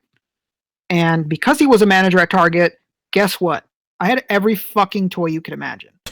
I had so many fucking toys as a kid. It's the thing I'm known for as a child, is that I had a lot of toys. Me and my brother did. My brother's 3 years younger than me. And so when I grew up to do this, nobody ever batted an eye. They were just kind of like, oh, fuck, it's Rick. He's buying toys. Been doing that. Yeah, he's been buying toys. His toys has always been his thing. So I just got lucky in that sense. I just never had anyone question me. I'd never had anyone be weirded out by it, or like look at me with like a strange eye when I come from back from a Target run and have like 7 Marvel Legends in my hand. Um, yeah, I just really lucked out. I know that that's not common. I know that that's not like the normal answer that people would give you in this hobby, but that's my answer. I just got really lucky, and my family and my friends have always known me for being a toy guy. Boy guy. Yeah, I don't really get anything from anyone in terms of like ridicule. I guess it's pretty much like maybe some people will like kind of question it if I mention it, but once I show them, photography and like how my shit's set up, then they're like, oh, this isn't just some like toys. This is like, he's taking care into, investing into displaying it and making it look good and not just like I hate when people do shelf shots and it's like their fucking dresser and it's just like a bunch of Marvel Legends in like, kind of like the spread leg, ready to fight sort of pose. But they're just like on a dresser and like, cool. Like not everyone can afford. I'm obviously sounding like a snob, but not everyone can like afford details or really wants to invest the money or have the space or whatever. But I don't know. To me, it's just like it's gonna look really shitty on your dresser, and like every time you open it to get underwear, you're gonna knock shit over. I don't know. It really is just like it comes down to how good your shit looks and how much like pride you take into like the hobby overall, and like when people see when that passion is like visible and tangible, people are pretty open, and it's not like it's the fucking 80s, and it's people are a lot more open about a lot of shit now. In terms of like I don't know whatever hobbies people have, like roller derby. I don't know, top of my head. It's just like, oh, this is a cool. This is just a thing that you do, and it's cool that it exists. So that's about it. Yeah, I don't really get anything in terms like maybe from a few friends. Like no one really cares. You know what I mean? They're just like, oh, cool, is a thing you do. I have maybe like a couple of friends within that are take a little more interest into it and like want to know like what I'm collecting and will maybe ask me if they're thinking about buying something, and that's cool too. I like getting other people into it as well because overall just the collecting hobby and the toy industry in general has just come like so far that it is kind of a cool thing to collect because shit doesn't look stupid anymore. It looks awesome. Like if you're a Hot Toys collector, like you've got top of the line shit that anyone who walks into your house will be impressed by. Um, grandmas used to collect like statues of saints. This is the same kind of shit. Whoa. What a comparison. You know what I'm saying? Yeah. That's great. Yeah, I can't. I've been this whole time I was looking through the A.C.B.A. Instagram and Bug's Instagram. I can't find it, but it was along the lines of the guy, like I said, just asking like, what do your friends and family think? Does anybody look at you weird? Does anybody like talk shit? Basically, and I'll mirror what I said on Instagram. Like, I'm sure there are people that like that I'm familiar with and that I know. That probably like I'm friends with on Facebook or have followed me on Instagram like forever ago just because, we know each other, but they're like not really like close friends that they kind of look at me sideways and stuff like that. And, I'm from like a small town. Shout out to Sumter, South Carolina. Kind of a piece of shit place. Small town. Exactly. I live in a small town. So like I live like that was a pretty small town, so like obviously like there's a lot of like shit talking behind people's back and stuff, and I'm sure there are people back there that like don't necessarily understand what it is, and like at surface level, like 29-year-old guy that plays with children's toys, yeah, it's fucked up, it's like weird. No shit, like duh. Like when you really break it down, it's fucking weird. But like the thing I said on Instagram is like, Brian Carter said I know where that is. Hilarious. What I said on Instagram is like, it's basically just the way you carry yourself and then the level of confidence you have in it. Like, yeah, it's strange to like play with toys meant for kids, but like I think it's cool. I don't think it's weird. It's whatever, man. Like I'm just like collecting stuff that I really like. I have a connection with a lot of these figures that I own. I pose them and like I do photography with it and stuff like that. And I think that extra level of interactivity with these figures in terms of just like posing them, and as well as photography, especially photography, kind of puts it over the edge for people that aren't really familiar with the culture of, you know, the toy community and stuff like that. It's like, oh shit, not only are you collecting toys, but you're photographing them too, and you're trying to make them like look really cool and stuff like that. And I think that's where like the separate, not necessarily separation, but like that's where it becomes more than just like, oh, I'm that's where it becomes more than just the black and white stigma of I'm an adult buying children's toys, because it's never like that, you know. I said also that like I'm sure that there are members of my family that are like, what are you doing? People that like I don't really talk to that much. Like my aunt famously, she commented on one of my pictures. I posted like this one like shot I did. I can't even remember, but it was like a BTS shot and I was in it. And then my aunt was like, "What's with you and all these toys?" Damn. And I was like, "Just buy toys. That's what I do." And she was like, you tell them if anyone in your family like gives you shit about you, you just go, you know how lucky you are? I could have been a drug addict, okay? You got off scot-free as far as I'm concerned. God. Yeah, yeah. People in chat are chiming in too. Yeah, if you have your own answers to this, definitely throw it in chat. We'll go over those as well. But basically, the bottom line of what I told him is like, it's just about how you carry yourself. I think it's cool. I'm not fucking weird about it. Basically, anybody I'm friends with in the community is not weird about it. Right. Like, it's just you take it as seriously as you want to present yourself in the hobby. Like, of course, like these toys aren't like, you know, the dawn and the sun setting of my world, of course, but like they mean enough to me to where I'm in a community and like I take it as seriously as I want to. But you don't want to shape your identity either. Yeah, exactly. And you know, it's much more than toys. Like a big thing that always comes up in like the toy community whenever, especially when like arguments pop up, like the go-to line is like, it's just toys. But like I think like that's just one layer of it. Like to me it's not just toys anymore. Like I'm on this podcast now. I met you guys now.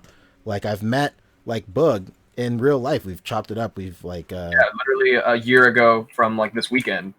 Exactly. Yeah. You guys have met. Like it's all that stuff. It's and so when people like give me shit, quote unquote, about like still messing with toys, like that is usually my personal rebuttal. Like, yeah, I mean, I still mess with toys, but like I'm pretty involved in a really great community.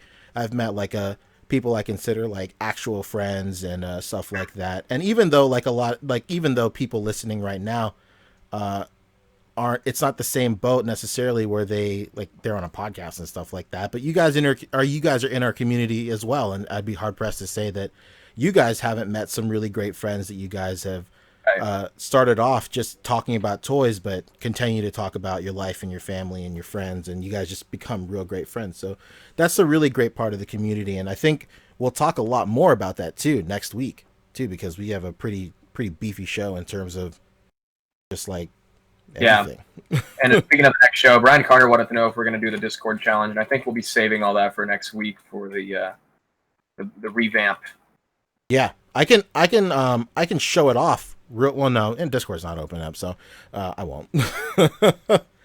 But yeah, that's basically it. Let's see. People in chat are sharing their own stories. Yeah, that's it. My parents. Yep. I can read a few. Let's see. Dad Swaggy Spoder says his dad sends him a picture from Walmart and see if he needs anything. That's nice. That's tight. Well, actually, to give a quick anecdotal example, we get all that stuff in. There was a. You know how I told you I got the T1000 at the shop in Santa Monica, and I was there in the area because I was with my roommate. He wanted to shop for some new shoes. We got him some really hype Vandals, and then he brought another friend of his that we picked up. And you know, I've never met this guy before in my life or whatever, but you know, like I said, we found this toy store, and I'm in there browsing for a little bit, and he just kind of like looking over my shoulder, see what I'm looking at, and I'm like giving him the whole story of like why these are cool. Like, oh well, this is the T1000 from the old Kenner toy line. Like if you look at the actual like 90s Kenner toy line, you see how they like redid it, but it's like a new figure. And he was like, oh, all right, well, it's kind of cool, I guess. Mm-hmm. Like I said, when you have like a passion for things and you're articulate, I guess. You can, Exactly. And it's easy to communicate that love to other people, and they if they don't think you're a shitty person to begin with, they're just gonna be. It's endearing. You know what I mean? yeah, and that brings up another cool point that I just thought about as well. Like, it is actually easier for people in our age group, like late 20s, early 30s, and older. It's a lot easier to. It's a double-edged sword because on one hand you can kind of be like, oh, you still play with toys? That's kind of weird. But on the upside, you're like, oh yeah, well, this is part of my childhood. Like, now that I'm an adult, I have money. I can invest in like better versions of stuff I loved as a kid and stuff like that. And then you're more articulate, and then you can like really explain like why it's so tight to you and why it means so much to you. And then that comes around, and that's almost easier. But then on the flip side, for our younger viewers, they're kind of in like a rough spot because, like, especially for like teenagers and people in their young 20s, you're so desperately trying to get out of like, oh, you're just a kid, whatever. And you're like, especially around like your peers. Like, I remember being in like middle school and high school. Like, if you remotely did stuff that you did in elementary school, you were a fucking loser. So like, it's like, shout out to like all of our younger viewers that are still in school, like especially middle school and high school, and you're super open and passionate about your hobby, because that's super tough too. Like, because you're just dealing with the stigma of like, oh, you still play with toys. Like, it's strange, but like, huge shout out to those guys. But one of my most legendary stories of something that you're just bringing up right now was when I was in high school, and I kind of stopped collecting from freshman year to like the beginning of my junior year. In the beginning of my junior year, that's when I stopped giving a fuck. I realized that I could do whatever the fuck I want and people wouldn't care. But before then, I remember vividly walking into my Walgreens, seeing a fucking ton of pegs full of Dragon Man, full of fucking Johnny Storm with the bike. And I was with my friends, and we were fucking buying like hot Cheetos and like fucking typical loser shit.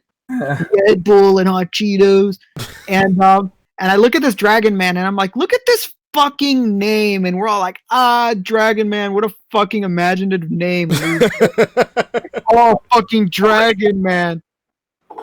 Like, we were just clowning. We were all like, man, who the fuck names a character Dragon Man? Get a little more inventive. Oh. And timeline version of you that's like, yes, Dragon Man. Yeah, dude, there had to have been like 10 of them on pegs. And what's crazy is that Solid Snake went all the way to that Walgreens from where he lives. Solid Snake lives like an hour away to buy all those fucking Dragon Mans. Like, probably within the same week I saw them. Hell yeah. So the fucker came up, Solid Snake is out here still with shitload of Dragon Mans, and I could have had my hands full of some Dragon Man. And that just goes to show you what happens when you think that people give a shit. Yeah, I've found that more and more as an adult. Like, no one gives a shit what you do. Exactly. Yeah. That's You true. gotta make them give shit. And the people who give a shit enough to talk shit about it, like, that's not the reason that they. It's because they don't have their own shit going on. Exactly. Yeah, that's just like. And another good point. Somebody in the comments earlier, what I think his name was Jamichael, made a really good point of like, I have so many friends who, like, obviously I don't give a shit. They're all adults. They can do what they want. I have so many friends, including my younger brother, who love to smoke weed like all fucking day. And that's cool, man. It's your prerogative. You want to smoke weed all day, it's all good. But at the end of the day, when they're buying like, a dub of weed and we're paying $20 for a legend that like in a year from now is going to go for crazy money, like, it at times is an investment. Like, I have like 3 Marvel Legends Rogues that I bought for like $7 a piece at discount, and the resale on them is insane right now. Especially now with the Mystique, the resale price is nuts. And things like that, it's always a plus that that everybody has their own thing. Some people have weed, some people have cars that they fucking, get all Japanesed out. Some people have like fucking legends. Everybody has their own thing. True. Hater Hunter says, I have kids, and they're the only kids I know that play with toys and aren't just stuck on tablets all day. That's interesting. Because gotta get those kids away from those tablets, lest that Momo challenge make them kill them. Oh God. Same here. My little brother is the only kid I know that fucking plays with toys, because nobody else gives a shit about toys that are kids. It's crazy. it's so funny because like my wife's little sister, we started dating the day after she was born. We would have started dating the day she was born, but she was like, "Hey, I'm sorry, I can't.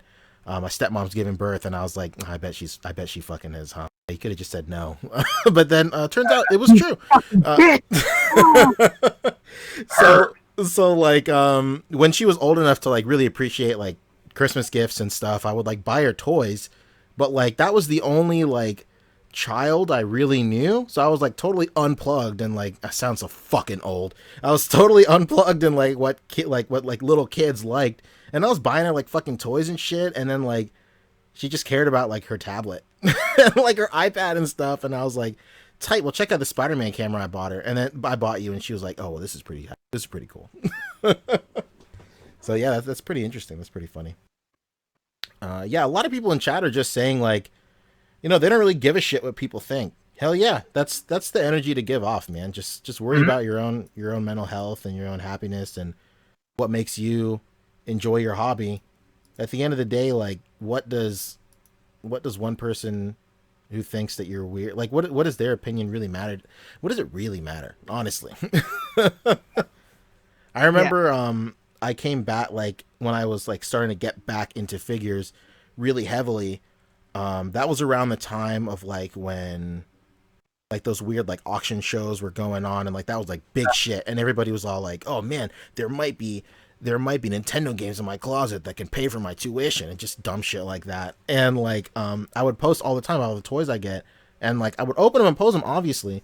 And I came back, and like even my friends back in Sumter were like, "Why are you opening your toys, man? Like, shouldn't you just keep them like in the packaging and just sell them for crazy money?" And I was like, "Yeah, that's not what I do."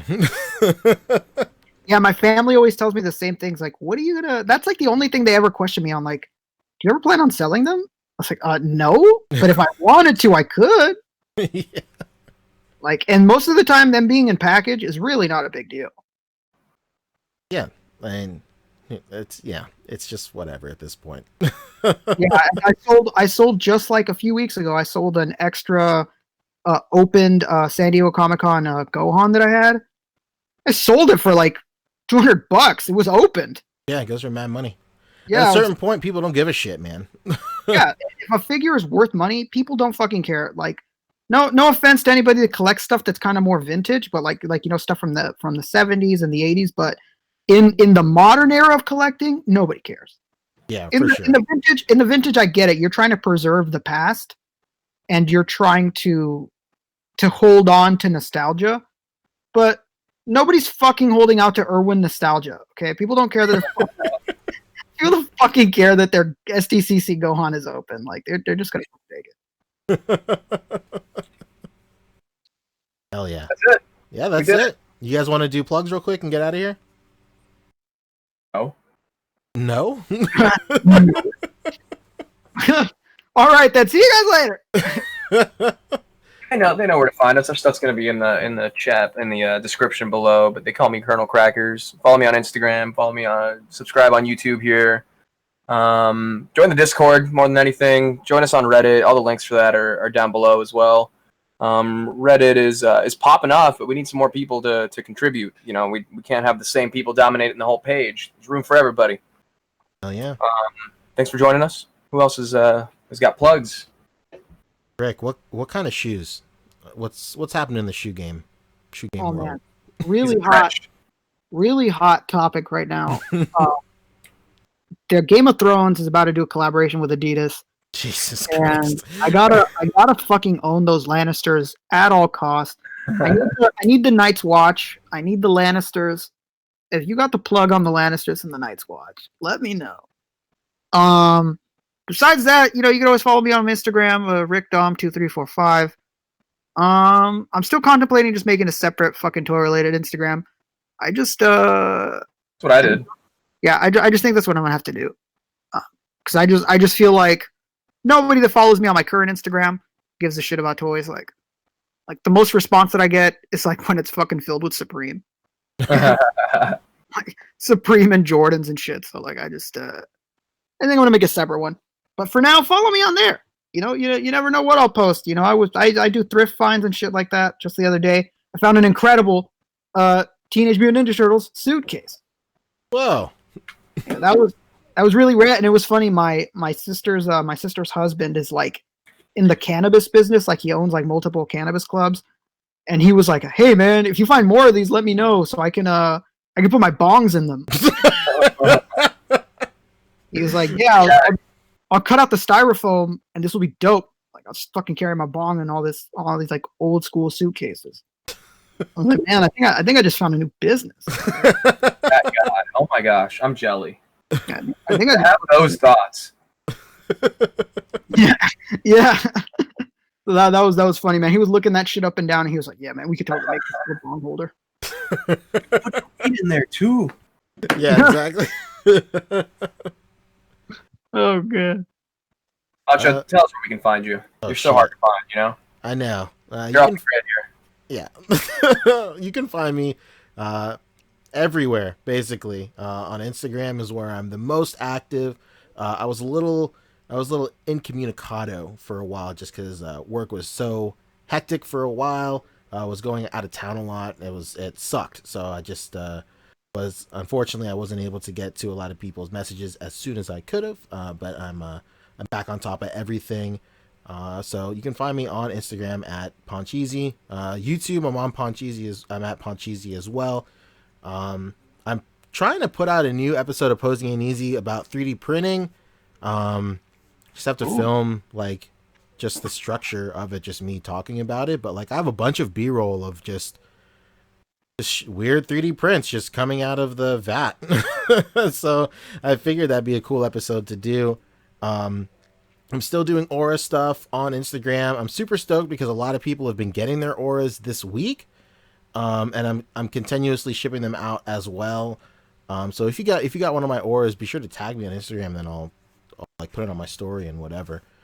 Wave 3 of the auras should be, I'm in the process of trying to figure out the best time to put them up for pre-order. I don't want to put them up for pre-order right now simply because I'm not done with wave 2 yet, and I feel like that would be extremely unfair for people in wave 2 to see a wave 3 pre-order go up, but they haven't even gotten their their wave that they pre-ordered, so that's kind of whack. But yeah, wave 3 should be, I don't know, sometime this year. We'll figure it out.